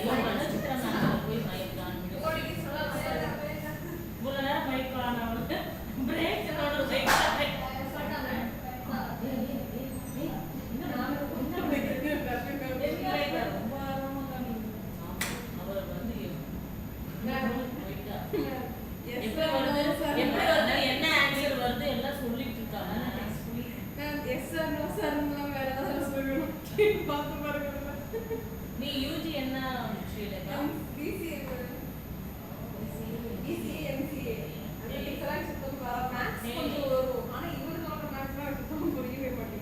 எனக்கு ரொம்ப நாள் touch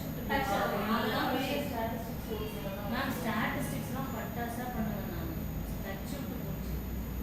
UG mathematics நான் 7 வருஷம் mathematics அதான் recall பண்ணணும். Recall பண்ண முடியல.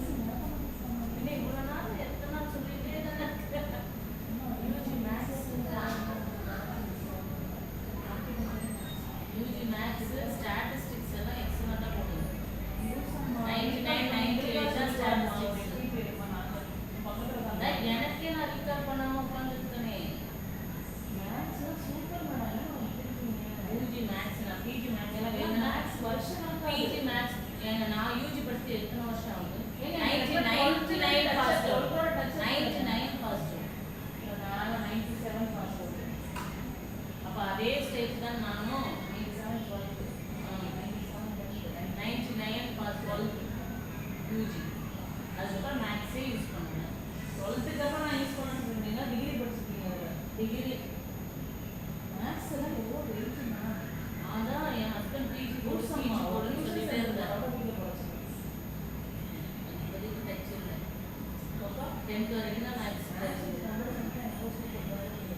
பிஎட் கவர்மெண்ட் கோட்டா சீட் கிடைச்சது 2 கிடைக்கலாம் மேக்ஸில் அதை படிக்காமல் எம்சி படித்தேன் 30 சீட்டு அதில் நான் மட்டும்தான் போனேன் ஜாயின் பண்ணேன்.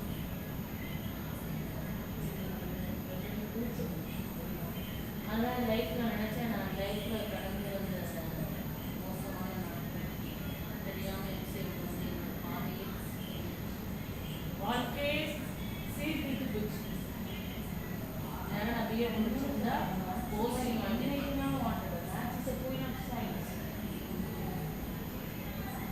எவ்வளோ பண்ண டீ குடிக்க முடியாது. நான் போலன்னா நான் வந்து அவ்வளோதான் இவர் என்னை போட்டு சாவடிச்சுட்டு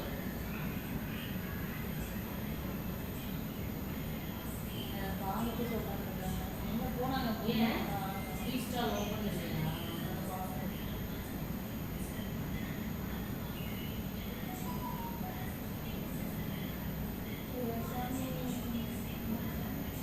நைட்டு போய் 2 பேர் ஆடுறீங்களா?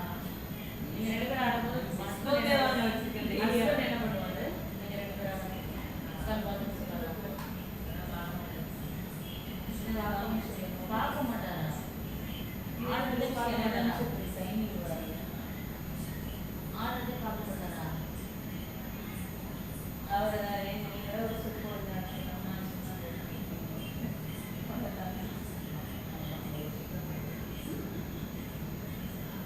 அதாச்சும் போடுறாரு. எனக்குலாம் அது கூட போட தெரியாது. போட மாட்டாரு. நான் அவர் சின்ன சிறுசு கொடுத்தாங்க அதுவும் சொன்னேன் அப்படின்னு பையன் 4 சேரீ கட்டாமல் இருக்கு. பையன் 4 சேரீ கட்டாமல் இருக்கு. போய் சாமி கும்பிட்றத வெளிக்கணும். உங்களை வச்சுட்டு அதை நீங்களே கட்டுறீங்களா? கொடுக்கக்கூடாது. இல்லை நாத்தனார் கொண்டு வைக்கணுமா? நாத்தனார் கொண்டு வைக்கணும். எனக்கு பார்த்துட்டு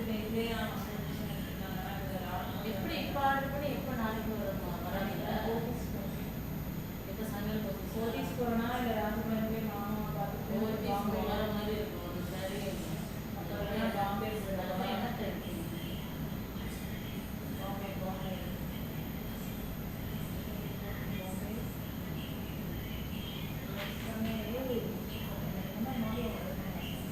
முழுமுழுக்கு வாங்க உடம்புல ஒட்டி சிஸ்டர் எடுத்தா உடம்போட வீடு கட்டுறது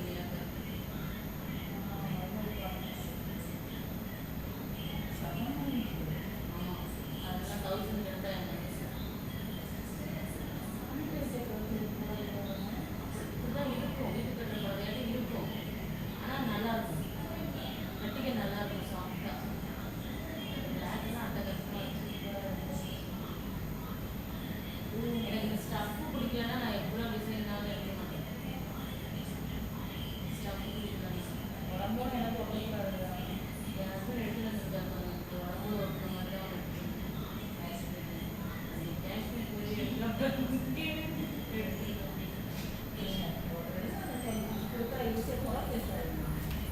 மனோஜித்ரா மேடம் அப்படி கூப்பிட்டாரு. எப்போ பரவாயில்ல டான்ஸ் பேசி காப்பாற்றேன். உண்மையே சொல்லுங்க. காணாயிடுச்சு பாருங்க அவசரத்துல. இல்லை நான் அதுக்கப்புறம் அன்பிளோட வந்தேன். பிரேக் வேணுமா? பிரேக் எதுங்க பக்கத்தில் பின்னாடி கத்தி. எஸ் கத்தி எவ்வளோ மேடம்? 5 மினிட்ஸா 10 மினிட்ஸா இருந்தாரு? 5 மினிட்ஸ் 1 ஹவரான்னு கேட்டாரு. அப்படின்னா நக்கல் தானே 5 மினிட்ஸ் படிச்சாளர்களுக்கே மண்டலக்காலையே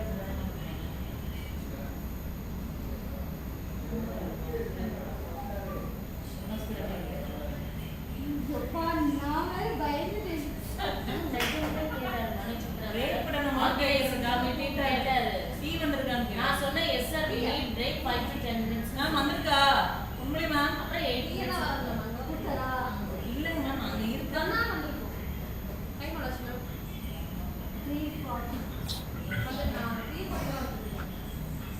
சரி So, Madam Dawson, Madam.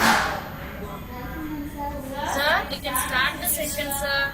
Thank you for your permission, Madam. Okay, we'll start. Thank you, sir. Right. So, yeah, so now, you please listen. First, let me concentrate at least for some time, validity measures. If time permits, I will give a rough idea about that. Then only integration. Categorical will be already seen, but what I think is when we give input, we have to be bit careful. Because, see, for example, if you have a look at the data which I have sent you yesterday, there will be one data called weather data which I have taken from it. It's a very popular example data. So we have this is the weather data. So we have that outlook or temperature. I think almost all of you must have seen this small example data. And this question of predicting whether play will take place or not. I hope some of you must have seen this. Am I right? It's a very popular data. Can you follow or not? Can you see the screen? Yes, sir. Yes, sir. What about Madam Honorable Madam? Have you seen this data? I think even in material also I have given this. It's chapter learning. Question bank I have given this. During machine learning course also. Exactly.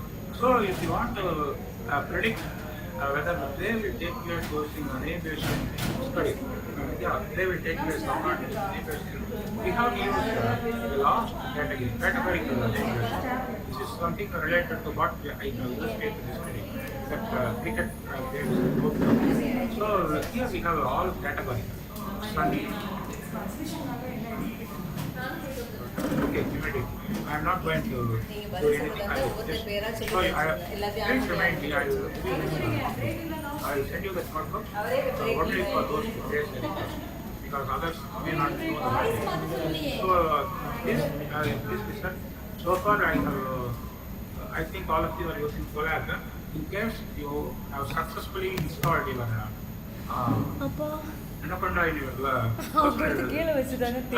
you can follow this to import your data. So once you import this, you have to convert this into a numerical form.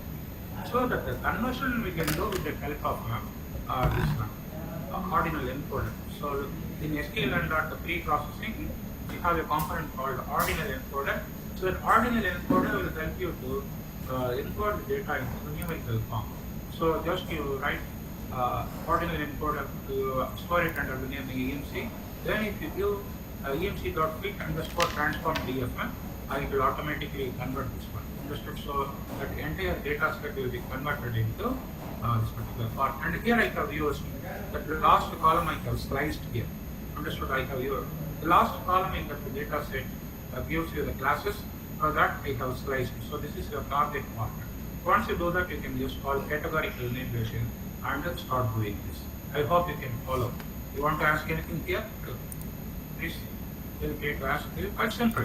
Given the amount of maturity you have, you should be able to understand what I have written. Am I right? Or you want to tell this later? Okay. Now, definitely, you immediately give me a request so that I can send that notebook to your mail ID. It's not at all a problem. Understood? So, let us proceed with that matrix. Now, please listen. See, there are plenty of metrics. You will be surprised to know people do research in defining metrics alone. See, you have different kinds of metrics. For example, see, so far, I think after coming here, I have not spent any time on doing anything related to fuzzy clustering or fuzzy classification, etc. Whatever we do here, all of them are meant for crisp situations. That means there is no uncertainty. Understood? So uncertainty can be created either by randomness or by impreciseness. So when we have uncertainty created by impreciseness, we make use of fuzzy concept. So for such machine learning algorithms, we have a different approach. And whatever validity measure I am going to tell you now, you cannot use it. You can't use these measures. Understood? I am not going to touch it. It's a very vast area. Understood?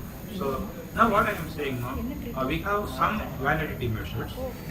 Some validity measures which are specifically meant for. Can you see the screen? The first validity measure, which I would like to explain, happens to be entropy. Entropy is one measure. The second one is precision. The third one is recall. We have plenty of measures.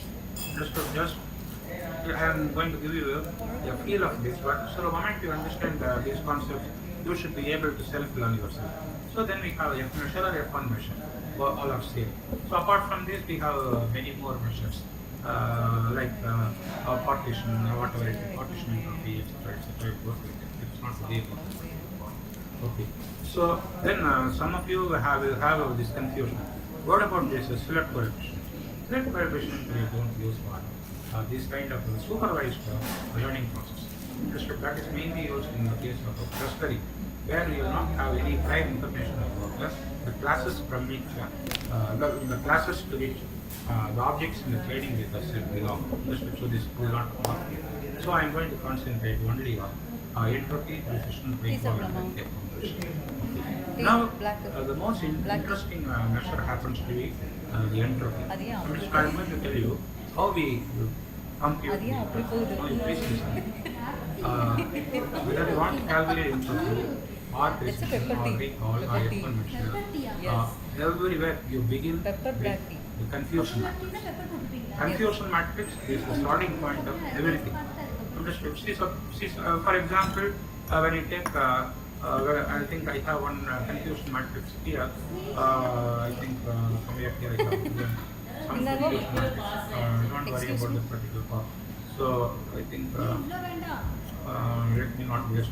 Yeah. So I have one confusion matrix here. Let me not bother about this. 4, 2, 3. Something like 0, 5, 2, 0, 0, 6. Let me put it. So this is my actual class. This is my actual class. This is my actual class, and this happens to be my predicted class. Okay, and this happens to be my predicted class. Now, what we will be doing now? So this is the actual class. I don't know whether that's a very interesting example or not. Okay, no problem. So I have 152. 0, 0, 6 something. So I have 9 here, I have 8 here, and I have 6 here. So here I have 5, 7, and then 11. So there are 9 objects belonging to class A, class B, and class C. And totally we have, how many objects now? We have 22 objects. Yeah, 23 objects are here. Understood? So these are the actual classes, and these are the predicted classes.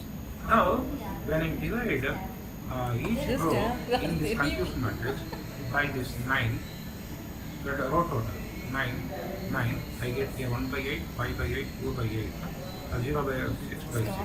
Understood? So I am going to get a matrix like this. So this is going to be 4 by 9, 2 by 9, and 3 by 9.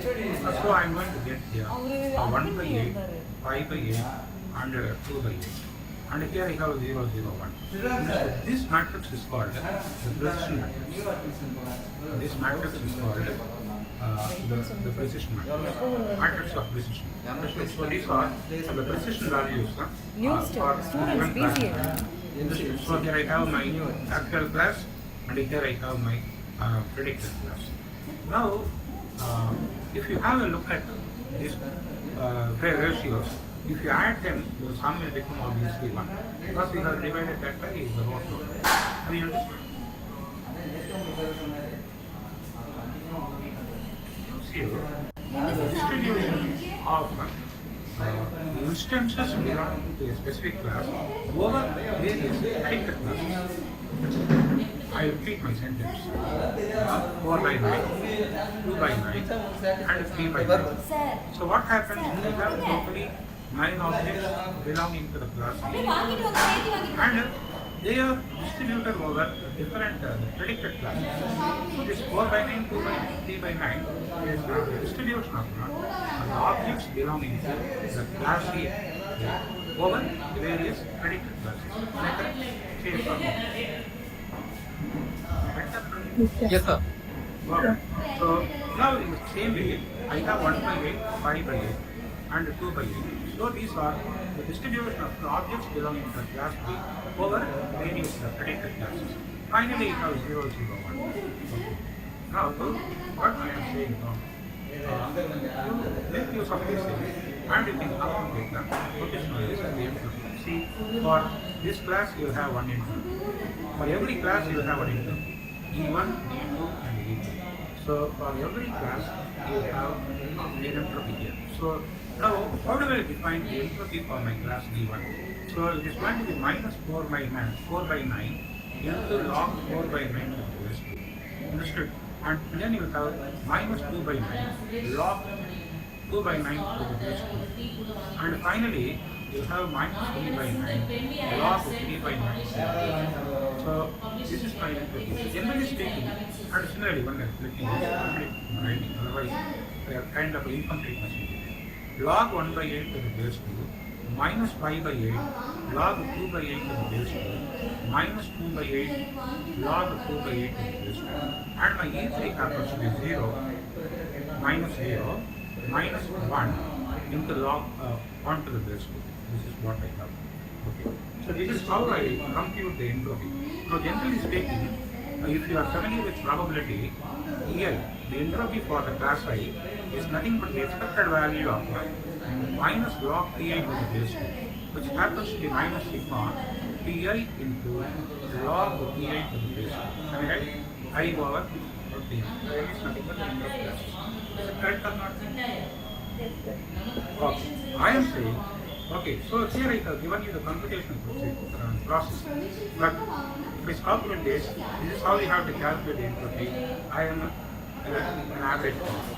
I should tell you what is the significance of the value assumed by the entropy. Now, if you consider the entropy of the last class, what is the value of the log 1? It's 0. Okay. Yeah, so the entropy will become 0. Just now we fix this one. Now I am saying the entropy is a measure of contamination.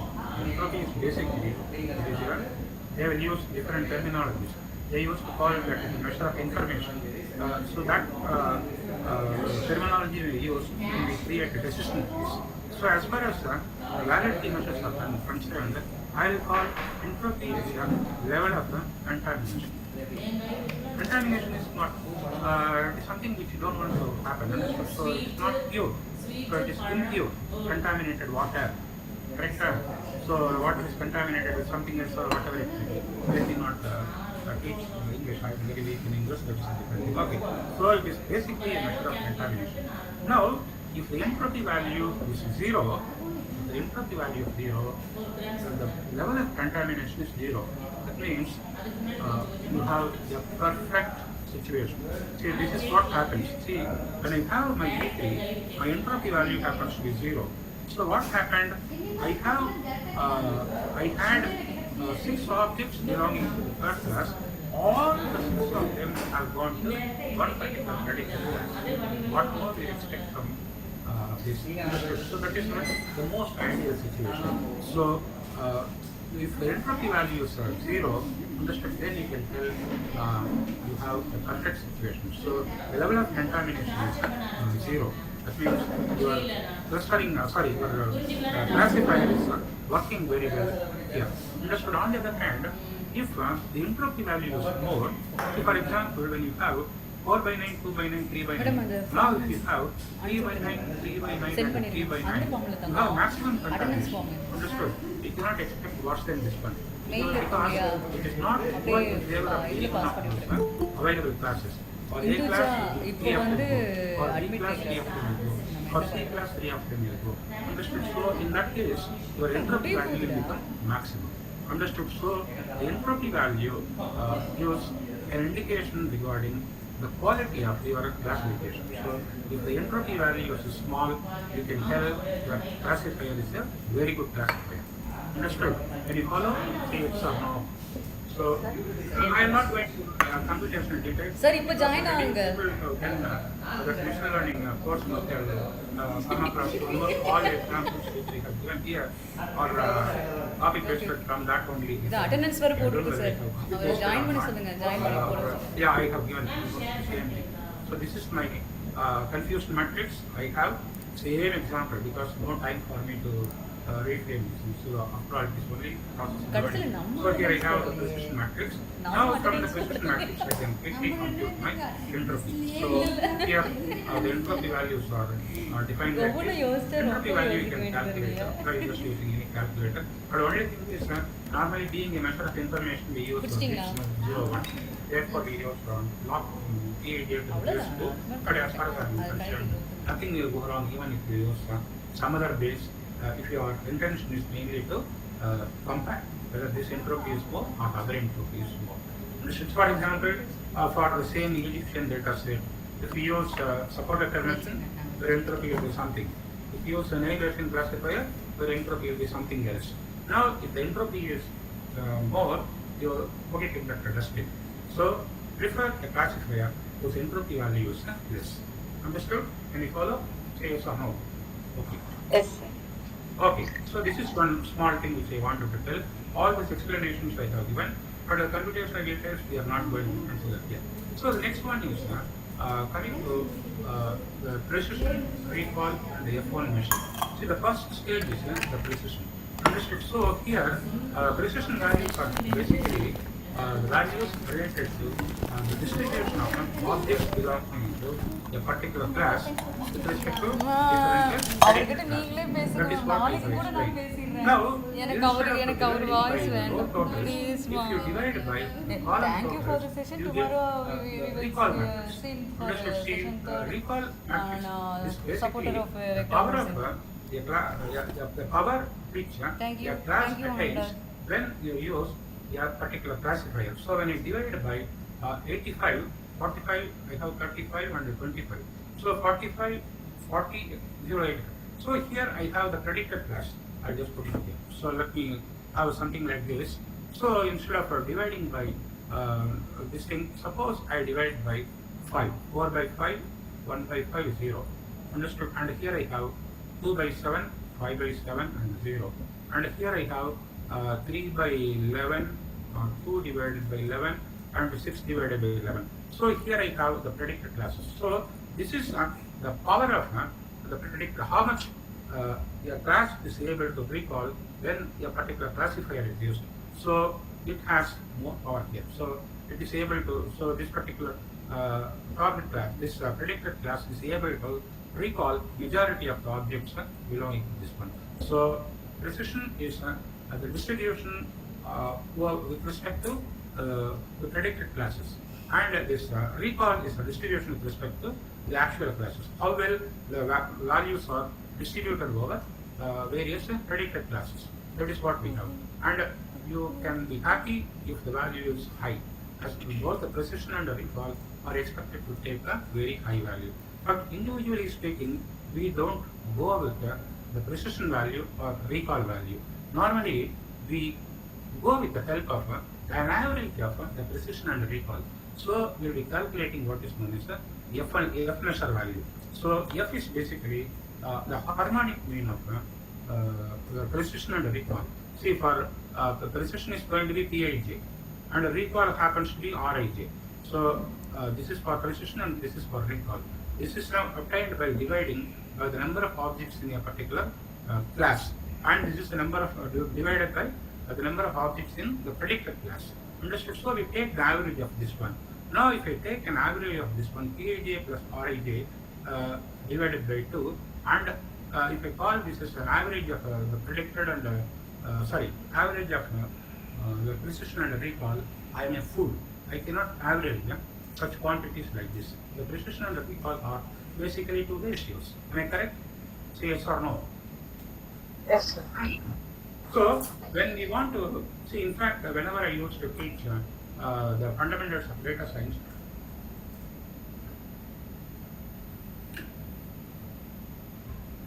I used to insist on fundamentals.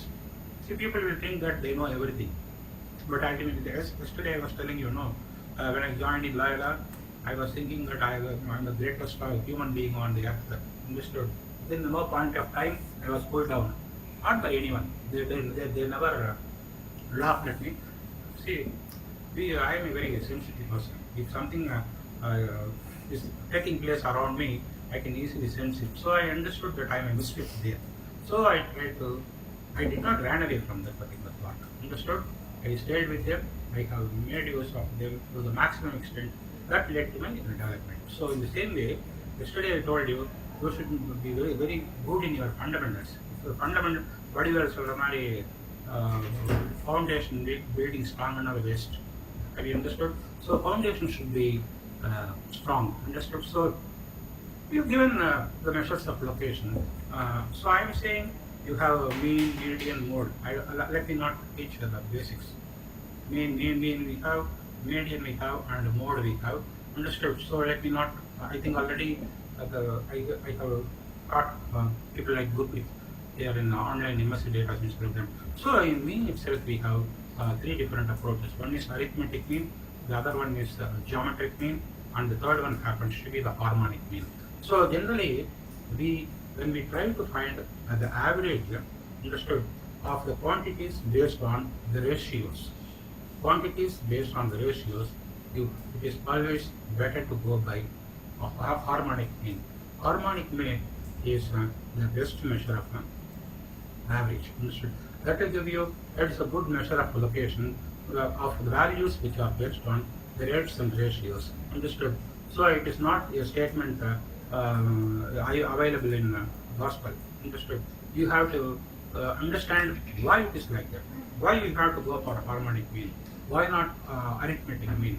Can anyone of you tell me why we have to go by a harmonic mean instead of arithmetic mean or geometric mean? Because, yes, anybody wants to contribute? Yes? Okay, let us not waste our time. I am saying when we have a harmonic mean, the values taken by those entities will be very small in magnitude. Understood? So something like, you may have something like 0.98, 0.97, understood, 0.96, etc. So you will not be able to see much of the difference between the values there. The moment you take the reciprocal, understood, you will try to see a significant amount of difference between those values. That will happen. See, how do we define harmonic mean? Suppose we have values like x, y, z. You take the reciprocals. 1 by x, 1 by y, and 1 by z. Understood? So if you see the difference in the values in x, y, z, that will be significantly small when compared to 1 by x, 1 by y, and 1 by z. Right? So, yeah, so then what I am saying, you take the average of these ratios. Then finally, to revert back to the original system, you take the average of these averages. So that will give a better picture when compared to the mere arithmetic mean. So that is the reason for recommending harmonic mean, because they are basically based on the ratios. They are values coming out of the division of two quantities. The same way, when you consider the geometric mean, they are based on kind of a products. That is why what we do now, instead of summing and dividing by 2, we might, for example, when you have 3 quantities, summing and dividing by 3, we multiply them and take the cube root. Understood? So when we do like that, a kind of neutralization is doing. So if the values are particularly volatile, understood, for volatile entities, we generally use geometric mean. Well, that is what I am saying. These fundamentals, if you start talking, will consume quite a lot of time. So the reason for using the harmonic mean of precision and recall is basically precision and recall are very small in values. Understood? So you can see here 0.43, 0.529.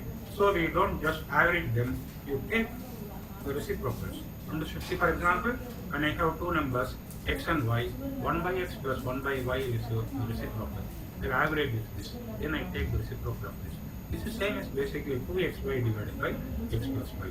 So this value is called f value. Understood? So this will give you a better picture. So it combines the strength of the classifier with the strength of your real class, actual classes. That is what I have tried to explain. So this is how we can get your Fij values. Then you cannot stop with the individual values. Nobody bothers about Fij value or Pij value or Rij value. What overall classifier? What is the value of your F? what is the theory of your precision recall? So now here, if you take the F matrix, so what we have to do now, you have to consider the row wise maximum. Understood? So when I take see, this F matrix is obtained by taking the harmonic mean of the precision and recall. So I get 0.468, 0.290. So you take the maximum for this one. So this is going to be the harmonic, the F value for the first class. F value for the second class happens to be 0.485. F value for the third class happens to be 0.45. So this is going to be your F1, F2, F3. You take the weighted average of these values. That means you multiply the number of values that are there in the first class with this F1 value. Same thing you do with the second one, etc. You get this 0.5068. So this is how we get the precision value, recall value, and F measure value. I hope this is a quick presentation of my validative measures. So as far as the optimal value is concerned, what we have to do now, you have to take see, always your F value, precision value, and the recall value, all of them will lie in between 0 and 1. All of them will be, because they are all obtained by dividing the row total or column total. So naturally they will be 1. Their average also will be 1. So the same thing will happen here. But on the other hand, for entropy, it can be anything in between 0 and infinity. But it will never take a negative value. Some of you must be worried why I have used this minus sigma pi log pi to the base 2. Understood? See, the reason is, when you have a quantity lying in between 0 and 1, you take log to any base, log for any base, that will be definitely negative. Am I correct? Logarithm of a quantity which is a fraction will be negative. Understood? So when you multiply this negative value by this pi value and the sum, the final value, the summed value will be always negative. In order to get a positive representation for the measure of information or measure of contamination, we just multiply by -1. So that is the reason for multiplying by -1. Understood? So in fact, how you can ask me, how do you say it can go up to infinity? And in fact, I think if I remember in my example which I have done in my machine learning material, you can see there will be an example where you have 1.6 or something like that. Don't worry about it, but I can give you a quick reason for this one. See, when pi tends to 0, that means if the pi is very small, what will happen? No, log pi will tend to -infinity. Am I correct? If the pi is very small, logarithm of pi will become -infinity. Not will become, will tend to -infinity. Correct? Yes, sir. See, so when you take minus log pi, it can go up to infinity. So this quantity can be even greater than 1 also. Some people will have the impression that the entropy value will be always in between 0 and 1. It is not at all like that. Yeah, but that is an interesting topic. We can spend a lot of time on studying the properties of entropy. So that's not needed for people like you, or mathematically interested people only. That is necessary. Okay, so now I give a quick recap of precision recall and efficiency. Now please listen. I told you, when you want to you decide what should be the value of alpha. That means that and you see what are the impact of such alpha values on these validity measures. You have to choose that particular value for which the classifier works well. Understood? So this is what I wanted to tell you. So if you are interested, I can just show you how we can get the precision recall F1 values quickly. Very simple. What we can do now, we have in a scale under dot matrix, you have everything available. There is 1 minute. That's right. I don't know where I have put it. Yeah. So it is working out. Yeah. So just let me show you how to get that out of sample prediction, simulation, illustration, Bernoulli MB, difference between multinomial and this one, calculation for multinomial, X matrix, complement in a base. I don't know how did I miss this. 1 minute. I will send it in my mailbox. 1 minute, just let me. Yeah. I don't know. Yeah, I can just I have downloaded. Where is it? Delete. 1 minute. Just I will.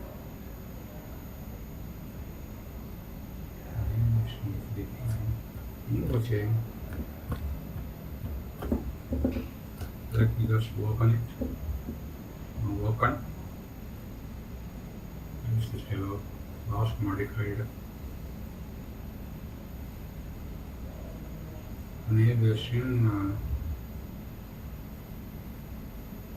Why it's taking such a long time? Yeah. So I'll just see whether I go. Now, before I forget, I used to tell my students also, they always try to become a member of a medium. Understood? I hope most of you will be aware of that. But still, you can see my inbox, no secret. Understood? So, I get regularly mails from medium. I think it's not in this account. In my personal account, I used to get a lot of mails.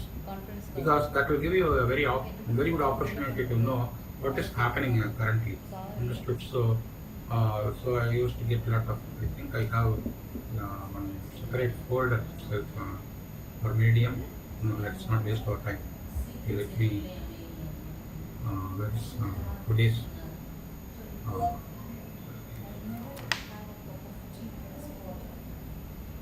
Yeah.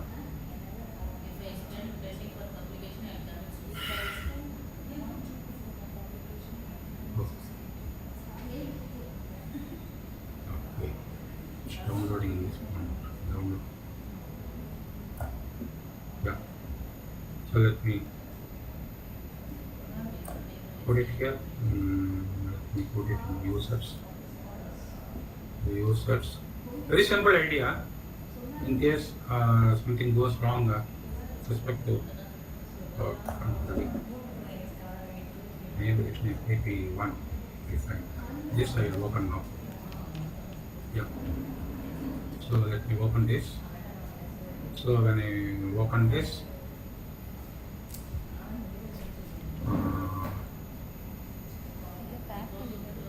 FDP1. Yeah. So this is the syntax which we have for processing the classifiers.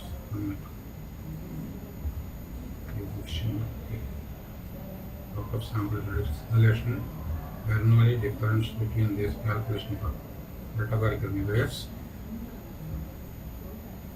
I think I have not done it. Okay, no problem. We can quickly do it. See, you would like to try this? Please feel free to ask. Yeah. So let me just try with our Egyptian data. I think I have sent you that data. So let me copy this. Let me begin a new notebook. Let us try with a small exercise. I don't know how it means that. Okay. So let me go for df.head. Okay. So let me go here. So I have started running. Okay. Are you willing to listen to me? Yes? Yes, sir. Now you have to tell me which classifier I have to use for this particular part. So for Egyptian file data, which is the preferred classifier? Gaussian. Yes, navigation Gaussian. Understood. So let's go with that. So I want I think I have not saved here also. No problem. We can do it without much difficulty. Okay. So now what I have to do? I have to import the classifier. So how do I import my classifier? Very simple. What do I do? How do I import my classifier? So first let me take my this thing, the data part. So I have to take as a df.iloc. So because I am trying to extract from the data frame, I will like to have df.iloc colon comma 0 colon 4. Just let me check whether I have extracted correctly. Because otherwise it will become very dangerous. So yeah, I have extracted correctly. So then I would like to have my y. That means the target. So I'll call this y true. So y true I would like to have like this. Now if you want I can put it in the chat box. Which in CSA I have already sent you through the mail. I'll complete in time, don't bother. Don't get panic. It will be over in just 5 minutes. So yeah, so I have sent that back to your part. Okay. Now I have come up to this, so it's better to close too many things. So this Simple also I process can close. Okay. So where is the contact network? So I have with me y true. Y true, can you help me?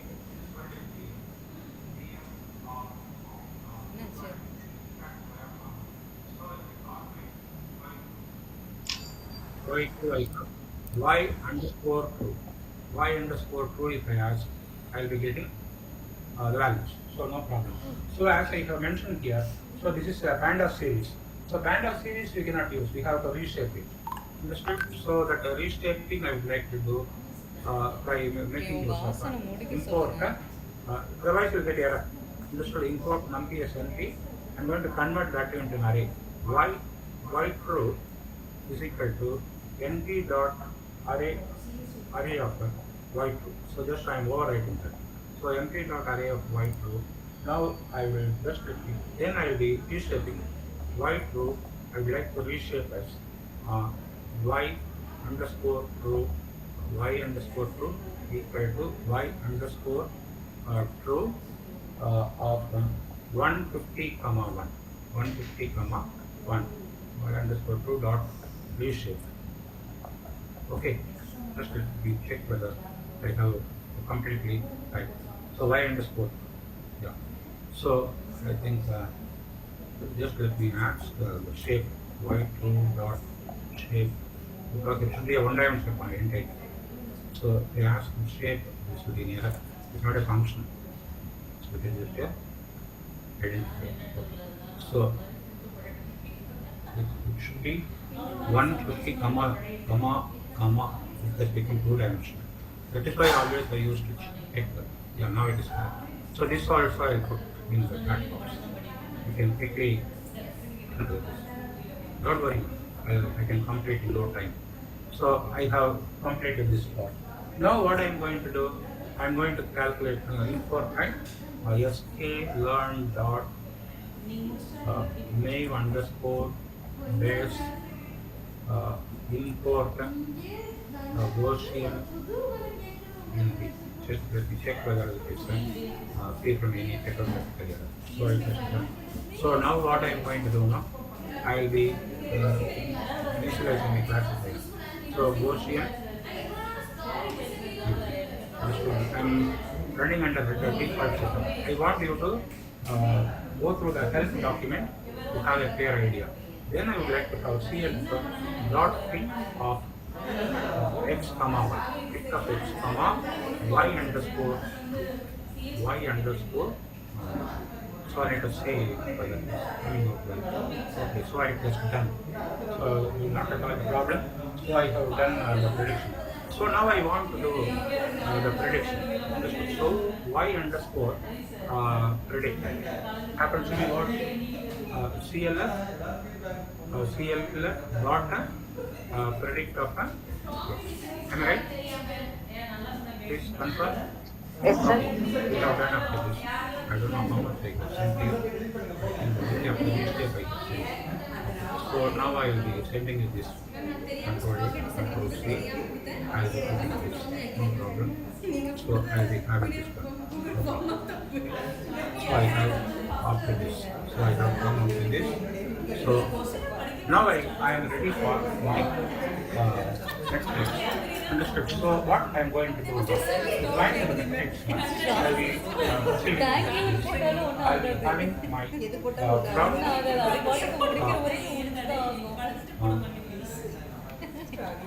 yeah. So I will just importing of my message. Understood. That I have to do first. Now I have to do that particular part. Okay. So from SQL, from SQL learn dot metrics. SQL learn dot metrics. You know where I have kept not import take a look here. From SQL learn import. Okay. From SQL import metrics. Am I right? Yes or no?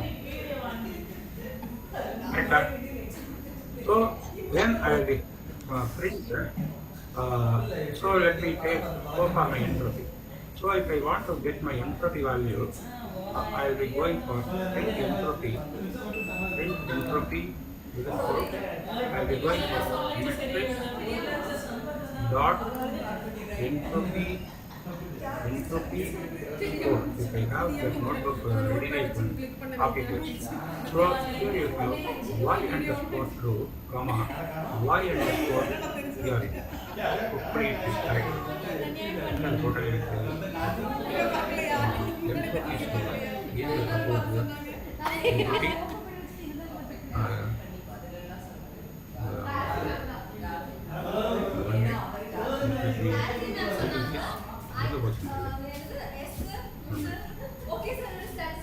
I think I am making a small scale on இவர் என்னையா எஸ்கேல வந்து மெட்ரிக்ஸ்க்குலாம் போறாரு, கூகுள்ல search பண்ணி தான் சொல்லிட்டு இருக்காரு. scale on dot metrics வரணும் மாட்டேங்குது. Or I will go for going scale dot metrics different score. Total ஏதாவது ஒன்று வரணும். I think we must get it without any problem. From scale on import F1 score, correct? அதே மாதிரி entropy one பார்த்துக்கலாம், no problem. So let me go for my first let me go for my precision. So precision metric dot now can you just let me out metrics F1 score. Import F1 score போட்டாச்சு. Okay. Scale run dot metrics இன்னொரு மாதிரி பண்ணுவேன். Okay. F1 score. So what is the spelling of F1 score? F1 underscore. F1 underscore score. போட்டுட்டு நீங்க என்ன பண்ணுங்க வந்து F1 score கொடுத்துவாங்க. F1 underscore score. இது வந்து ஒரு சின்ன எரர் வரும்னு நினைக்கிறேன். இதை ரன் பண்ண வேண்டும். So why it's taking such a long time? ஒரு நேரம் ஆச்சுன்னா தப்புன்னு இருக்கும். This one I don't know. Binary. Okay, no problem. I understood. Here I must give method equal to greater. I tell you why it is needed. Because when you have multi-class problem, average, not average is equal to greater. So this is how we get your decision. This is not decision, actually it is a reference. This is what reference. I hope you can understand. You follow? Yes, sir. Yes, sir.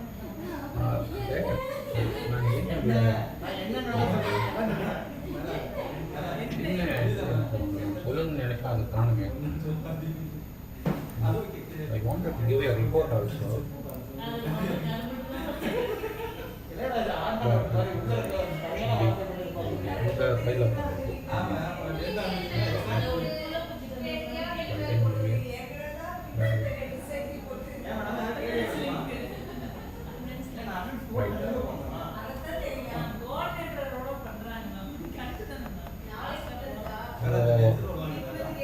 அப்படி போட்டாச்சு அவர் of பண்ணுவாருன்னு பார்த்தேன். நீங்கள் வேறு time ஆகுது இல்லையா, அதனால attendance link போட்டால் of பண்ணுவாருன்னு நினச்சேன்.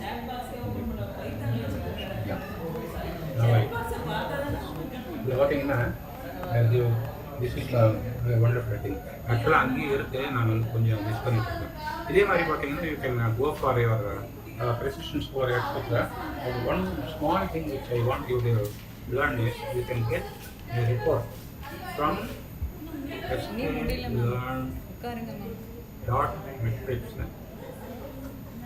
Import classification report. இது வந்து ரொம்ப நல்லா இருக்கும்.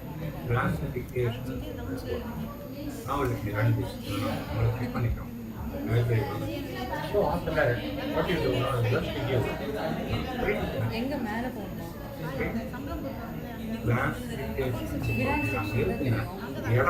இடம் செக்ஷன்ல So y underscore 2 comma y underscore 30. So now it so you get a beautiful report like this. I hope you can follow. Can you follow? தனியா இருக்கா? Yes, sir. Yes. So actually நீங்க இதே மாதிரி என்ன பண்றேன்னா, see you can ask me what is this weighted. See weighted means when I consider the overall F1 score or precision recall, what do I do now? I take the weighted average. So I multiply by the number of objects in a particular class and then do that. Now instead of that, if you can straight away add all of them and divide by 3, you'll be getting the global one. So that is the basic difference between that weighted and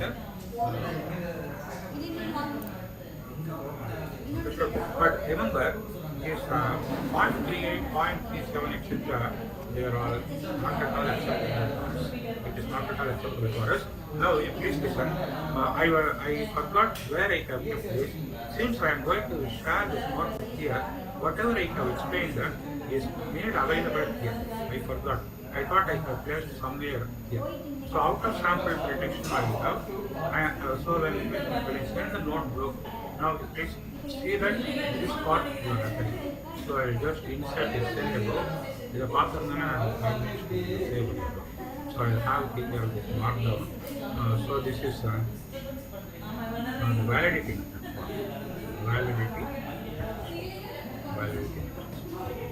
So I will be sharing this notebook with you. Understood? So with these things, I would like to close my this thing. Understood? So now Chitra, Yes. Yes, sir. okay. So now I do not know how many of them are present here. I don't want to waste your time by sending that notebook unnecessarily. Only for those who give me a request, I will be forwarding this particular notebook. If at all you have any doubt at any point of time, you can feel free to ask. Understood? Okay. So I will wind up, madam. Okay, sir. Okay, madam. Sir, really thank you, sir. Welcome, madam. Welcome, madam. Okay. Okay, sir. Okay. Close பண்ணிட்டீங்களா?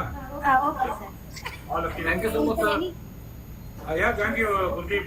Now, please give me a mail. I'll please have my mail ID so that I can send that mail. I may forget. So now, please listen. Yes, I am writing my mail ID. So I can give sampath@klu.ac.in. Also give your mail ID. Understood? I will send that notebook with yesterday's work also. So with this, I would like to stop. So let's stop, madam. Okay, sir. Oh, welcome. Yes, sir. Okay. Yes, bye. sir. Thank you, sir. Thank you, sir. Thank you, sir. Thank you, sir. Thank you, sir.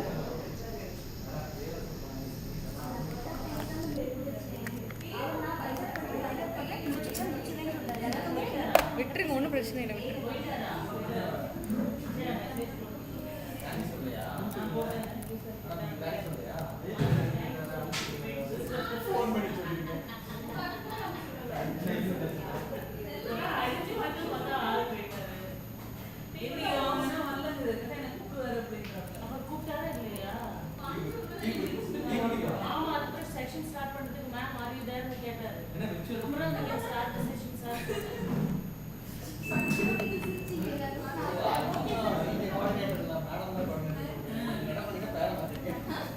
Tomorrow என்னாச்சு? நான் sir கிட்ட கேட்கணும்ல.